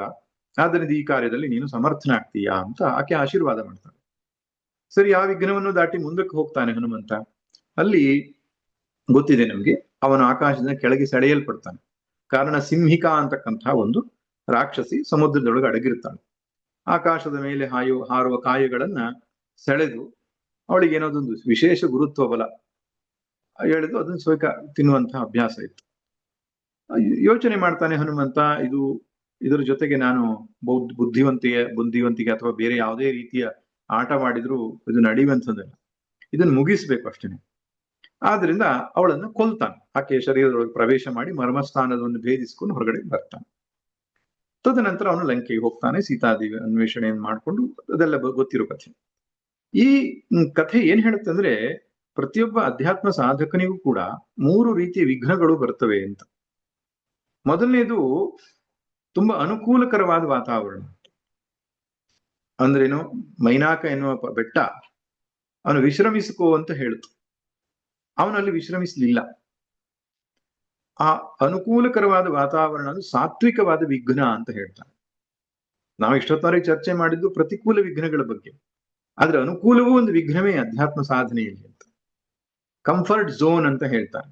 ಎಲ್ಲ ಚೆನ್ನಾಗಿದೆ, ಕಾರ್ ಇದೆ, ಬಂಗ್ಲೆ ಇದೆ, ದುಡ್ಡಿದೆ, ಎಲ್ಲರೂ ಪ್ರೀತಿ ಮಾಡುವಂತ ಪರಿಸರ ಇದೆ, ಅದು ಕೂಡ ಅಧ್ಯಾತ್ಮ ಸಾಧನೆಗೆ ವಿಘ್ನವೇ ಒಂದು ದೃಷ್ಟಿಯಲ್ಲಿ. ಚಿನ್ನದ ಸಂಕೋಲೆ ಅಂತ ಹೇಳ್ತಾರಲ್ಲ ಹಾಗೆ. ಆದ್ರೆ ಹನುಮಂತ ಅಲ್ಲಿಯೂ ಕೂಡ ಪಾಸ್ ಆಗ್ತಾನೆ. ಇಲ್ಲ, ನಾನು ಗುರಿ ಇನ್ನೂ ಎತ್ತರದ್ದು ಅಂತ ಅವನಿಗೆ ಸ್ಪಷ್ಟ ಇತ್ತು. ಆ ವಿಷಯದಲ್ಲಿ ಗುರಿ ಯಾವುದು ಅನ್ನೋ ವಿಷಯದಲ್ಲಿ ಸ್ಪಷ್ಟ ಇತ್ತು. ಅಲ್ಲಿ ಒಂದೊಮ್ಮೆ ನಾನು ವಿಶ್ರಮಿಸಿದ್ರೆ ಹೋಗುವ ಮನಸ್ಸೇ ಹೊರಟೋದಿತ್ತು ಅಂತ. ಒಳ್ಳೆಯ ಊಟ ತಿಂಡಿ ಎಲ್ಲ ಸಿಕ್ಕಿದ ಮೇಲೆ ಅಧ್ಯಾತ್ಮ ಸಾಧನೆ ಮಾಡಬೇಕು ಅನ್ನುವಂತಹ ಒಂದು ಆಸಕ್ತಿಯೇ ಹೊರಟೋಗ್ಬಿಡ್ಬೋದು. ಎಷ್ಟೋ ಸಲ ಸಾಧಕರ ಜೀವನದಲ್ಲಿ ಹಾಗಾಗುವುದುಂಟು. ಏನು ಪವಾಡಗಳು ಅಥವಾ ದೈವಿಕ ಶಕ್ತಿಗಳು ಪ್ರಕಟವಾಗಿ ಅದರಲ್ಲಿಯೇ ಒಂದು ಏನು ಸಂತೋಷವನ್ನು ಕಾಣ್ತಾ ತಮ್ಮ ಸಾಧನೆಯನ್ನು ಅಲ್ಲಿಗೆ ನಿಲ್ಲಿಸಿದ್ದು ಉಂಟು. ಅದರಿಂದ ಏತೆ ಅಂತರಾಯಾಹ ಅಂತ ಹೇಳ್ತಾರೆ ಪತಂಜಲಿ ಮಹರ್ಷಿಗಳು ವಿಭೂತಿ ಪಾದದಲ್ಲಿ. ಈ ಅಂತಹ ಅನೇಕ ಆಧ್ಯಾತ್ಮಿಕ ಶಕ್ತಿಗಳನ್ನ ಹೇಳಿದ ಮೇಲೆ ಇವು ವಿಘ್ನಗಳು ಅಧ್ಯಾತ್ಮ ಸಾಧನೆಗೆ ಅಂತ ಹೇಳ್ತಾರೆ. ಹಾಗೆ ಮುಂದೆ ಹೋದಾಗ ಕಾಣಿಸಿಕೊಂಡು ಸುರಸ, ಅದು ಒಂದು ರಾಜಸಿಕವಾದಂತಹ ವಿಘ್ನ. ಈ ರಾಜಸಿಕವಾದ ವಿಘ್ನ ಏನ್ ಮಾಡುತ್ತೆ ಅಂತ ಹೇಳಿದ್ರೆ, ನಮ್ಮ ಸುತ್ತಮುತ್ತಲು ಇರತಕ್ಕಂತಹ ವ್ಯಕ್ತಿಗಳೇ ನಮ್ಮ ಅಧ್ಯಾತ್ಮ ಸಾಧನೆಯಲ್ಲಿ ವಿಘ್ನ ಆದಂತೆ ಕಾಣ್ತಾರೆ. ಅವರನ್ನ ಉಪಾಯವಾಗಿ ಗೆಲ್ಲಬೇಕು ಅಷ್ಟೇ. ನಾನು ಉದಾಹರಣೆಗೆ, ನನಗೆ ಅತ್ಯಂತ ಪ್ರಶಾಂತವಾದ ವಾತಾವರಣ ಬೇಕು, ಎಲ್ಲ ಗಲಾಟೆಯ ವಾತಾವರಣ ಸೃಷ್ಟಿಯಾಗಿರ್ತದೆ. ಏನ್ ಮಾಡೋದು? ಎಲ್ಲರೂ ಹೇಳೋದಕ್ಕಿಂತ ಮುಂಚೆನೆ ಎದ್ದು ಬಿಟ್ಟು ಧ್ಯಾನವನ್ನು ಆಧ್ಯಾತ್ಮಿಕ ಸಾಧನೆಯನ್ನು ಮಾಡಿದರೆ ಅವನಿಗೆ ಆ ಪರಿಸ್ಥಿತಿಯಿಂದ ದೂರ ಆಗ್ಲಿಕ್ಕೆ ಸಾಧ್ಯ ಆಗ್ತದೆ. ಮತ್ತು ಪ್ರತಿಯೊಂದು ಕರ್ಮವನ್ನೂ ಕೂಡ ಕರ್ಮ ಯೋಗದ ದೃಷ್ಟಿಯಿಂದ ಮಾಡಿದಾಗ ಇದೇ ಬುದ್ಧಿವಂತಿಕೆ. ಆಕ್ಚುಲಿ ಕೃಷ್ಣ ಹೇಳಿದಂತಹ ಅದ್ಭುತವಾದ ಮಾತು. ಸಂಸಾರದಲ್ಲಿದ್ದು ಅಧ್ಯಾತ್ಮ ಜೀವನ ನಡೆಸಲವರು ಏನ್ ಹೇಳ್ಬೇಕು, ಭಗವದ್ಗೀತೆ ಚೆನ್ನಾಗಿ ಓದಬೇಕಷ್ಟೆ. ಭಗವದ್ಗೀತೆ ಕರ್ಮಯೋಗದ ರಹಸ್ಯ ಏನಿದೆ, ಸ್ಪಿರಿಚುವಾಲಿಟಿ ಇನ್ ಡೈಲಿ ಲೈಫ್, ಅಧ್ಯಾತ್ಮವನ್ನ ನಿತ್ಯ ಜೀವನದಲ್ಲಿ ಅನುಸಂಧಾನ ಮಾಡೋದು ಹೇಗೆ ಅನ್ನೋದ್ರ ವಿವರಣೆ ಕೈಪಿಡಿ ಅದು. ಆದ್ರೆ ಯೋಗ ಬುದ್ಧಿಯನ್ನ ನಾವು ಅಳವಡಿಸಿಕೊಂಡು ಬಿಟ್ರೆ, ಆಗ ಕರ್ಮ ಮಾಡುವಾಗ ಅದನ್ನ ವಿಘ್ನ ಅಂತ ಅಂದುಕೊಳ್ಳದೆ ಭಗವತ್ ಪ್ರಸಾದ ಅಂತ ಅಂದುಕೊಂಡು ಬಿಟ್ರೆ ಅದು ತಾಪತ್ರಯ ಆಗೋದು ಹೇಗೆ? ಹಾಗೆ ಅದನ್ನು ನಾವು ವಿಚಾರ ಮಾಡ್ಬೇಕು. ಉದಾಹರಣೆಗೆ ಶಾರೀರಿಕವಾಗಿ ಒಂದು ದೌರ್ಬಲ್ಯ ಉಂಟಾಯ್ತು, ಅದನ್ನ ವಿಘ್ನ ಅಂತ ಅಂದುಕೊಳ್ಳೋದಕ್ಕಿಂತ ಸ್ವಲ್ಪ ಕಾಲ ಏಕಾಂತವಾಗಿ ನಮ್ಗೆ ಇರ್ಲಿಕ್ಕೆ ಅವಕಾಶ ಆಯ್ತು, ನನಗೆ ಒಂದಿಷ್ಟು ಅಧ್ಯಯನವನ್ನು ಅಥವಾ ಒಂದಿಷ್ಟು ಶ್ರವಣ ಮಾಡ್ಲಿಕ್ಕೋ ಭಗವಂತ ಅವಕಾಶ ಕಲ್ಪಿಸಿಕೊಟ್ಟ, ಹೀಗೆಂಬುದಾಗಿ ಭಾವಿಸಿಕೊಂಡ್ ಬಿಟ್ರೆ ಆ ಕರ್ಮ ಅನ್ನೋದು ಯೋಗವಾಗಿ ನಾವು ಪರಿವರ್ತನೆ ಮಾಡ್ಕೊಳ್ಳೋ ಉಪಾಯ. ಅದು ಬುದ್ಧಿವಂತಿಕೆ ಬೇಕು. ಅದು ರಾಜಸಿಕ ವಿಘ್ನಗಳನ್ನು ದೂರ ಮಾಡೋ ವಿಧಾನ. ಇನ್ನು ತಾಮಸಿಕವಾದ ವಿಘ್ನಗಳು ಬಂದಾಗ ಅದನ್ನು ಸರ್ವಥಾ ದೂರ ಉಳಿಬೇಕು. ಕೆಲವೊಂದಿಷ್ಟು ಇಷ್ಟು ಪ್ರಬಲವಾದ ವಿಘ್ನಗಳು ಇರ್ತವೆ, ಅದ್ರ ಜೊತೆಗೆ ಸೆಣಸಾಡೋದಾಗ್ಲಿ ಅಥವಾ ಅದ್ರ ಜೊತೆಗೆ ಉಪಾಯದಿಂದ ಗೆಲ್ಲೋದಾಗ್ಲಿ ಸಾಧ್ಯ ಆಗಲ್ಲ. ಒಂದು ಅದನ್ನು ದೂರ ಕಳಿಸ್ಬೇಕು, ಇಲ್ಲ ಅದರಿಂದ ನಾನು ದೂರ ಉಳಿಬೇಕು. ಅಂತಹ ಒಂದು ವ್ಯಕ್ತಿಗಳೋ ಅಂತಹ ಸನ್ನಿವೇಶಗಳೋ ಇದ್ರೆ ಅದು ಸಿಂಹಿಕ ಇದ್ದ ಹಾಗೆ, ಹನುಮಂತ ಅದನ್ನ ಕೊನೆಗೊಳಿಸಿದ ಅಂತ. ಹೀಗೆ ಸಾಧನಾ ಪಥದಲ್ಲಿ ಒಬ್ಬನು ಸಾಗುವಾಗ ಉಪಾಯವಾಗಿ ವಾತಾವರಣ ಅನುಕೂಲಕರವಾಗಿ ಮಾಡ್ಕೊಳ್ಬೇಕು. ಆದ್ದರಿಂದ ಅನುಕೂಲಕರವಾದ ವಾತಾವರಣ ಅನ್ನೋದು ಕೆಲವರ ಜೀವನದಲ್ಲಿ ಸಹಜವಾಗಿ ಒದಗಿ ಬರಬಹುದು. ಒದಗಿ ಬರದೇ ಇದ್ದ ಪಕ್ಷದಲ್ಲಿ ಯೋಚನೆ ಮಾಡ್ಬೇಕು, ನಾನು ಹೇಗ್ ಮಾಡ್ಲಿಕ್ಕೆ ಸಾಧ್ಯ, ಇಂತಹ ಒಂದು ಪ್ರತಿಕೂಲ ಪರಿಸ್ಥಿತಿಯಿಂದ ನನ್ನ ಉಪಯೋಗಿಸಿ ನಾನು ಹೇಗೆ ಆಧ್ಯಾತ್ಮಿಕವಾಗಿ ಬೆಳಿಲಿಕ್ಕೆ ಸಾಧ್ಯ. ಯೋಚನೆ ಮಾಡಿದ್ರೆ ದಾರಿ ಸಿಗುತ್ತದೆ, ನಿಶ್ಚಿತವಾಗಿ ದಾರಿ ಸಿಗ್ತದೆ. ಅಥವಾ ಆ ಪ್ರತಿಕೂಲ ಪರಿಸ್ಥಿತಿಯೇ ಇವನ ಅಧ್ಯಾತ್ಮ ಸಾಧನೆಗೆ ಅತ್ಯಂತ ಪೂರಕವಾಗಿ ತೀರ್ಬೋದು. ಒಬ್ಬರು ಒಂದು ಮಾತು ಹೇಳ್ತಾ ಇದ್ರು, ಹದ್ದು ಆಕಾಶದಲ್ಲಿ ಹಾರುವಾಗ, ಗಿಡಗ ಹದ್ದು ಅಂತಾನೆ ಹೇಳ್ತಾರಲ್ಲ, ದೊಡ್ಡದಾದ ಒಂದು ಪಕ್ಷಿ ಅದು ಆಕಾಶದಲ್ಲಿ ಹಾರುವಾಗ ಎದುರಿಗೆ ವಿರುದ್ಧ ದಿಕ್ಕಿನಲ್ಲಿ ವೇಗವಾಗಿ ಗಾಳಿ ಬೀಸಿದ್ರೆ ಅದಕ್ಕೆ ಪ್ರತಿರೋಧ ಅಲ್ಲ ಅಂತೆ, ಅದಕ್ಕೆ ಅಡ್ಡಿ ಅಲ್ಲ ಅಂತೆ. ಆವಾಗ ಅದೇನ್ ಮಾಡುತ್ತೆ, ಅದು ತನ್ನ ರೆಕ್ಕೆಯನ್ನು ಹರಡಿಕೊಂಡು ಬಿಡುತ್ತದೆ, ಅನಾಯಾಸವಾಗಿ ಅದು ಮೇಲಕ್ಕೆ ಏರ್ತದೆ ಅಂತ. ಹೆಲ್ಪ್ಲೆಸ್ಲಿ ಆಕಾಶದ ಗಗನದ ಎತ್ತರಕ್ಕೆ ಏರೋದಕ್ಕೆ ಆ ಎದುರುಗಡೆ ಬಂದಿರತಕ್ಕಂಥ ಗಾಳಿನೇ ಅನುಕೂಲ ಮಾಡಿಕೊಡ್ತು ಅಂತ. ಈಗ ಅದನ್ನ ನೋಡ್ತೇವೆ, ಸಮುದ್ರದಲ್ಲಿ ಹಡಗು ಹೋಗುವಾಗ ಗಾಳಿ ಬೀಸಿದಾಗ ಅದಕ್ಕೊಂದು ಪರದೆಯನ್ನು ಹಾಕಿ, ಹಾಯಿಯನ್ನು ಹೇಳ್ತಾರಲ್ಲ, ಅದನ್ನ ಹಾಕಿ ಅದನ್ನು ಬಳಸ್ಕೊಳ್ತಾರೆ ಅಂತ. ಪ್ರತಿಕೂಲವನ್ನು ಬಳಸಿಕೊಳ್ಳುವಂತಹ ಒಂದು ಬುದ್ಧಿವಂತಿ ಬೇಕು, ಆ ಚತುರತೆ ಬೇಕು ನಮಗೆ. ನಾವು ಮೊಂಡತನದಿಂದ ಹೋರಾಡಿದ ಹಠಯೋಗದ ಸೂತ್ರಗಳು ಇಲ್ಲಿ ಬಳಕೆಗೆ ಬರಲ್ಲ, ರಾಜಯೋಗದ ಉಪಾಯವನ್ನು ಬಳಸ್ಕೊಳ್ಬೇಕು ಅಂತ DVG ಹೇಳ್ತಾರಲ್ಲ ಹಾಗೆ.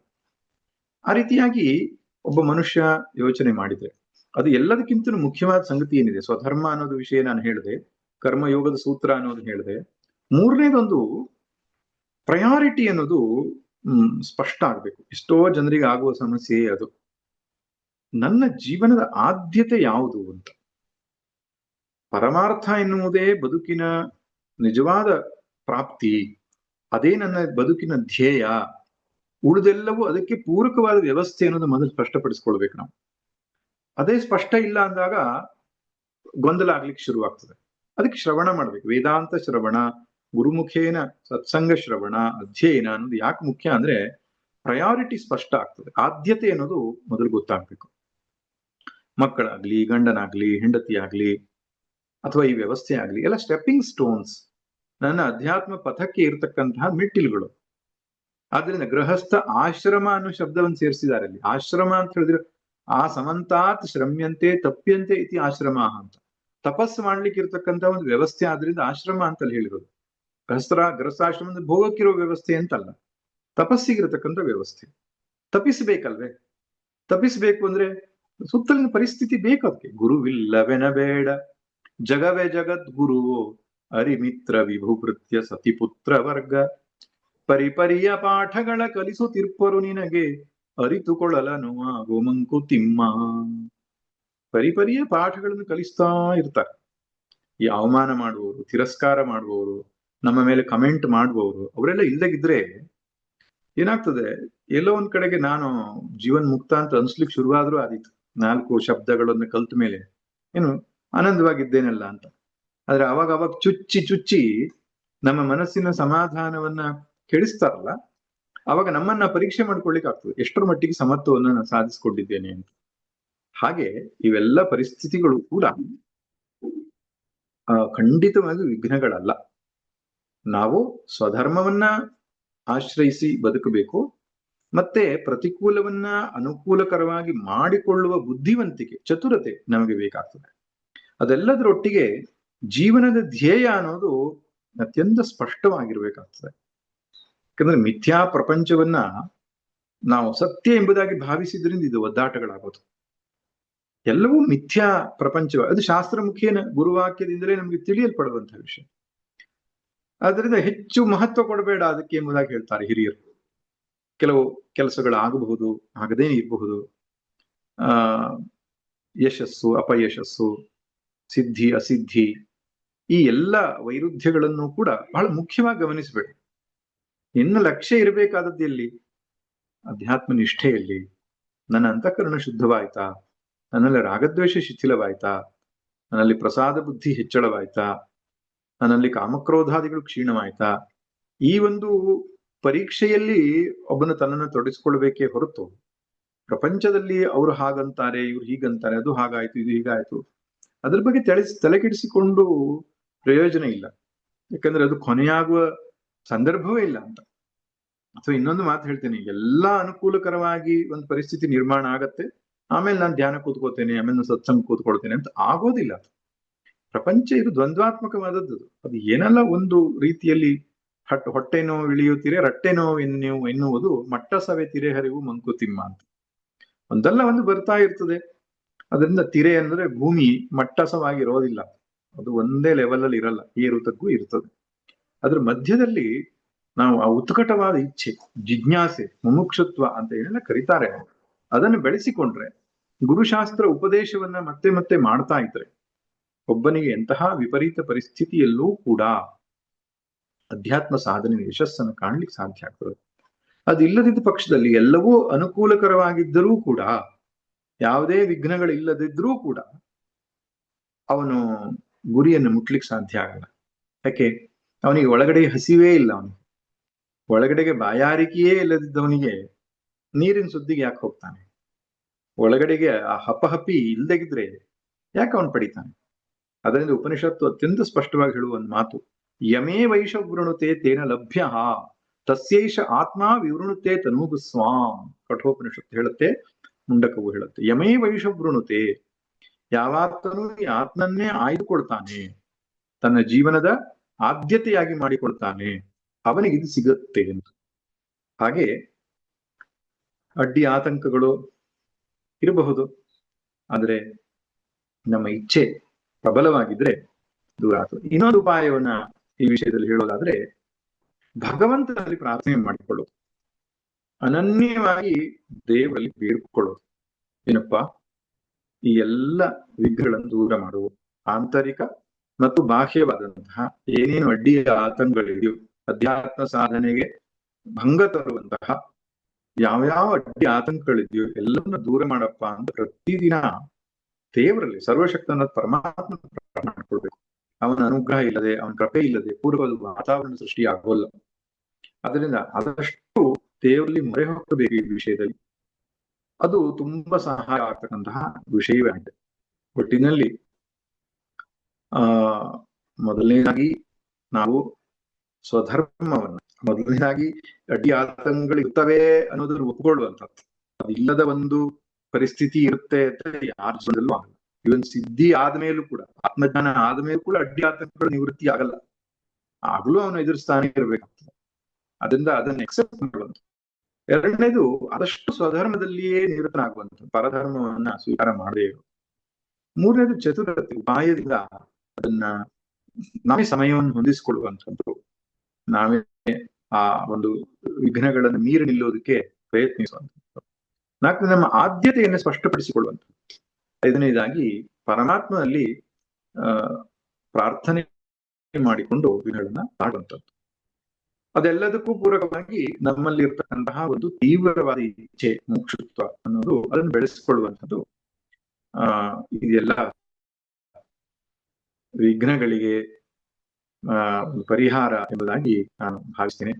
ಒಟ್ಟಿನಲ್ಲಿ ಇವತ್ತಿನ ಸತ್ಸಂಗದಲ್ಲಿ ಒಂದು ಪ್ರಾಕ್ಟಿಕಲ್ ಆದ ಟಾಪಿಕ್, ಎಲ್ಲರ ಜೀವನದಲ್ಲಿಯೂ ಇಂತಹ ಪ್ರಶ್ನೆಗಳು ಬರುವಂಥದ್ದೇ. ಅದೊಂದು ಪ್ರಶ್ನೆಯನ್ನ ವಿದ್ಯಾಶಂಕರ್ ಅವರು ಹೇಳಿರುವ ಕಾರಣ ನಮಗೆ ಚರ್ಚೆ ಮಾಡಲಿಕ್ಕೆ ಅನುಕೂಲ ಆಯ್ತು. ಈ ಸಂಬಂಧದಲ್ಲಿ ಯಾರಾದರೂ ಪ್ರಶ್ನೆ ಮಾಡುವವರಿದ್ದರೆ ಒಂದೆರಡು ಪ್ರಶ್ನೆಗಳನ್ನು ಬೇಕಾದ ನಾವು ಚರ್ಚೆ ಮಾಡೋಣ. ಹರಿ ಓಂ.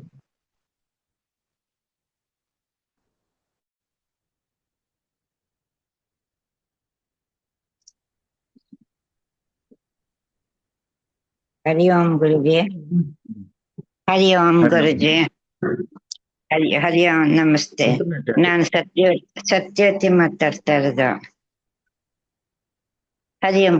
ಕೇಳಿಸ್ತಾ ಇದೆಯಾ? ಹೌದು ಹೌದು ಹೌದು. ಈಗ ಸರಿನಾ? ಇವಾಗ ಸರಿನಾ? ಕೇಳಿಸ್ತಾ ಇದೆ. ಗುರುಗಳೇ, ನನಗೆ ಮೊದ್ಲಿಂದ ನಾನು ಅಂತ ನನ್ ಮನಸ್ಸಿಗೆ ಹೇಳ್ಕೋತ ಬರ್ತಾ ಇದ್ದೀನಿ. ಅಲ್ಲದೆ ಭಗವದ್ಗೀತೆನ ಹೇಳಿರೋದು, ತಾವು ಹೇಳೋದು, ಗುರುಗಳು ಒಂದು ವಾಕ್ಯ ಕೇಳುವಂತ ಸೌಭಾಗ್ಯ ಭಗವಂತ ಒದಗಿಸಿದಾನೆ ನನಗೆ. ಅದ್ರಲ್ಲಿ ಅದ್ರ ಪ್ರಕಾರ ಸ್ವಧರ್ಮೇ ನಿಧನಂ ಶ್ರೇಯ ಅಂತ ಹೇಳಿದ್ದಾರೆ. ಅದರಲ್ಲಿ ನಾನು ಒಬ್ಬ ಗೃಹಿಣಿಯಾಗಿ ನನ್ ಧರ್ಮ ಗೃಹಿಣಿ ಮನೆ ನಡೆಸ್ಕೊಂಡು ಹೋಗೋದು ನನ್ನ ಧರ್ಮ. ಅದೇ ಇದು ಧರ್ಮಗಾದನ ಕಥೆಯಲ್ಲಿ ಗೃಹಿಣಿ ಬರ್ತಾಳಲ್ವಾ, ಅದೇ ತನ್ನ ಧರ್ಮ ಈಗ ನಮ್ಮನೇಲಿ ಇನ್ಯಾರು ಇಲ್ಲ, ಇಬ್ಬರೇ ಇರೋದು ಸದ್ಯಕ್ಕೆ. 2 ಹೆಣ್ಣು ಮಕ್ಳಿದ್ದಾರೆ, ಅವ್ರ ಪಾಡ್ಗವ್ರಿದ್ದಾರೆ. ಅವರನ್ನ ನಾವು ನಿಗಾ ನೋಡ್ಬೇಕಾದ್ದು ನನ್ನ ಧರ್ಮ. ಇದು ಗೃಹಿಣಿಯ ಧರ್ಮ. ಅದು ಸ್ವಧರ್ಮನ ಅಥವಾ ಅದನ್ನ ಜೊತೆಗೆ ನಾನು ಸಾಧನೆಯಲ್ಲಿ, ಆತ್ಮ ಸಾಧನೆಯಲ್ಲಿ ತೊಡಗಿರೋದು ಅದು ಪರಧರ್ಮ ಅಂತೇನಾದ್ರು ಅನ್ಸತ್ತ? ದಯವಿಟ್ಟು ನಾನು ಖಾತ್ರಿ ಪಡಿಸ್ಕೊಳ್ಳೋದಿಕ್ಕೆ ನಾನು ಕೇಳ್ತಾ ಇದ್ದೀನಿ ಅಷ್ಟೇ. ಇಲ್ಲ ಇಲ್ಲ, ಅಧ್ಯಾತ್ಮ ಸಾಧನೆ ಅತ್ಯಂತ ಸ್ವಧರ್ಮ. ಪ್ರತಿಯೊಬ್ಬ ಮನುಷ್ಯನಾಗಿ ಹುಟ್ಟಿ ಮಾಡಲೇಬೇಕಾದಂತದ್ದು ಏನಪ್ಪ ಅಂದ್ರೆ ಆತ್ಮ ಸಾಧನೆ. ಆದ್ರಿಂದ ಅದು ಆದ್ಯತೆ ಅದಕ್ಕೆ. ಆದರೆ ಈ ವ್ಯಾವಹಾರಿಕ ಗುಣ ಮತ್ತು ಆಶ್ರಮ ಎಂಬುದಾಗಿರ್ತೇವೆ, ಯಾವುದೋ ಒಂದು ವ್ಯವಸ್ಥೆ ಒಳಗಡೆಗೆ ನಾವು ಇರ್ತೇವಲ್ಲ, ಅದನ್ನು ಮಾಡಿಕೊಡ್ತಾ ಅಧ್ಯಾತ್ಮ ಸಾಧನೆ ಮಾಡ್ಲಿಕ್ಕೆ ಸಾಧ್ಯ ಇದೆ. ಆದ್ರೆ ಎರಡನ್ನೂ ಸಾಧಿಸಬೇಕು. ಒಂದನ್ನ ಕಡೆಗಣಿಸುವ ಹಾಗಿಲ್ಲ, ವಿಶೇಷವಾಗಿ ಅಧ್ಯಾತ್ಮ ಸಾಧನೆಯನ್ನು ಕಡೆಗಣಿಸುವ ಹಾಗೆ. ಅಧ್ಯಾತ್ಮ ಸಾಧನೆ ನೆಪದಲ್ಲಿ ನನ್ನ ಕೌಟುಂಬಿಕ ಜವಾಬ್ದಾರಿಗಳನ್ನು ಕೂಡ ಕಡೆಗಣಿಸಬಾರದು. ಸ್ಪಷ್ಟವಾಗಿ ಹೇಳಾನೆ, ಜ್ಞಾನಿಯಾಗಿದ್ದರೂ ಕೂಡ ಲೋಕ ಸಂಗ್ರಹಮೇವ ಸಂಪಶ್ಯ ನಡೆಸಿ ಅಂತ ಹೇಳಿ. ಲೋಕ ದೃಷ್ಟಿಯಿಂದ ಜ್ಞಾನಿಯಾಗಿ ಲೌಕಿಕ ವ್ಯವಹಾರ ನಿರ್ವಹಿಸಬೇಕಾಗುತ್ತೆ. ಅದನ್ನ ಎರಡನ್ನೂ ನಿಭಾಯಿಸಲಿಕ್ಕೆ ಸಾಧ್ಯ ಇದೆ. ಅದನ್ನು ಮಾಡಿ ಸರಿಯಾಗಿದೆ. ಧನ್ಯವಾದ ಗುರುಜಿ. ಇನ್ನೊಂದೇ ಒಂದು ಸಣ್ಣ ಸಂಶಯ ಇದೆ. ಇದರಲ್ಲಿ ಬ್ರಹ್ಮ ಜ್ಞಾನಾವಲಿ ಮಲದಲ್ಲಿ 2ನೇ ಶ್ಲೋಕದಲ್ಲಿ ಬರುತ್ತಲ್ಲ, ಭೂಮಾನಂದ ಸ್ವರೂಪ ಅಹಮೇಮ ಅವ್ಯಯಮ ಅಂತ ಹೇಳ್ತಾರಲ್ಲ. ಭೂಮಾನಂದ ಅಂದ್ರೆ ದಯವಿಟ್ಟು ತಿಳಿಸ್ಕೊಳ್ಳಿ. ಅದರ ಒಂದು ಪ್ರಕಾರದಿಂದನೇ, ಭೂಮ ಅನ್ನೋ ಪದದಿಂದನೇ ಭೂಮಿ ಅನ್ನೋದು ಬಂತ ಅನ್ನೋದು ನನ್ಗೆ ಒಂದ್ ಸ್ವಲ್ಪ ಜಿಜ್ಞಾಸೆ ಅಷ್ಟೇ. ಭೂಮ ಅಂದ್ರೆ ಬ್ರಹ್ಮ ಅಂತಾನೆ ಅರ್ಥ, ದೊಡ್ಡದು ಅಂತ. ಭೂಮ ಎಂಬ ಶಬ್ದಕ್ಕೆ ಅರ್ಥ ದೊಡ್ಡದು ಅಂತ. ಬ್ರಹ್ಮ ಎಂಬ ಶಬ್ದಕ್ಕೆ ಪರ್ಯಾಯವಾಚಿ ಅದು ಭೂಮ ಅಂತ.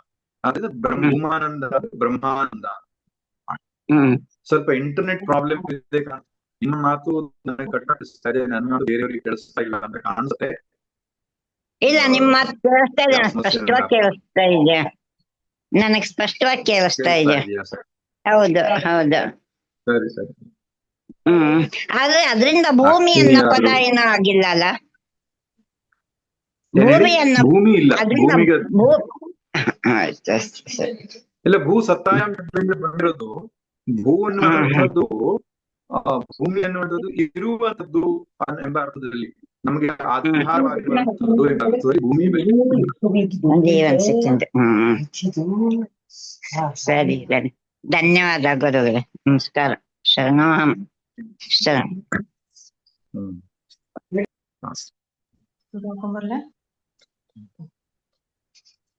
ಗುರುಜಿ ನಮಸ್ಕಾರ. ಬಹಳ ಸಂತೋಷ. ಹರಿ ಓಂ ಹರಿ ಓಂ. ಬಹಳ ಆನಂದ ಆಯ್ತ್ರಪ್ಪ. ಬಸವಸ್ವಾಮಿ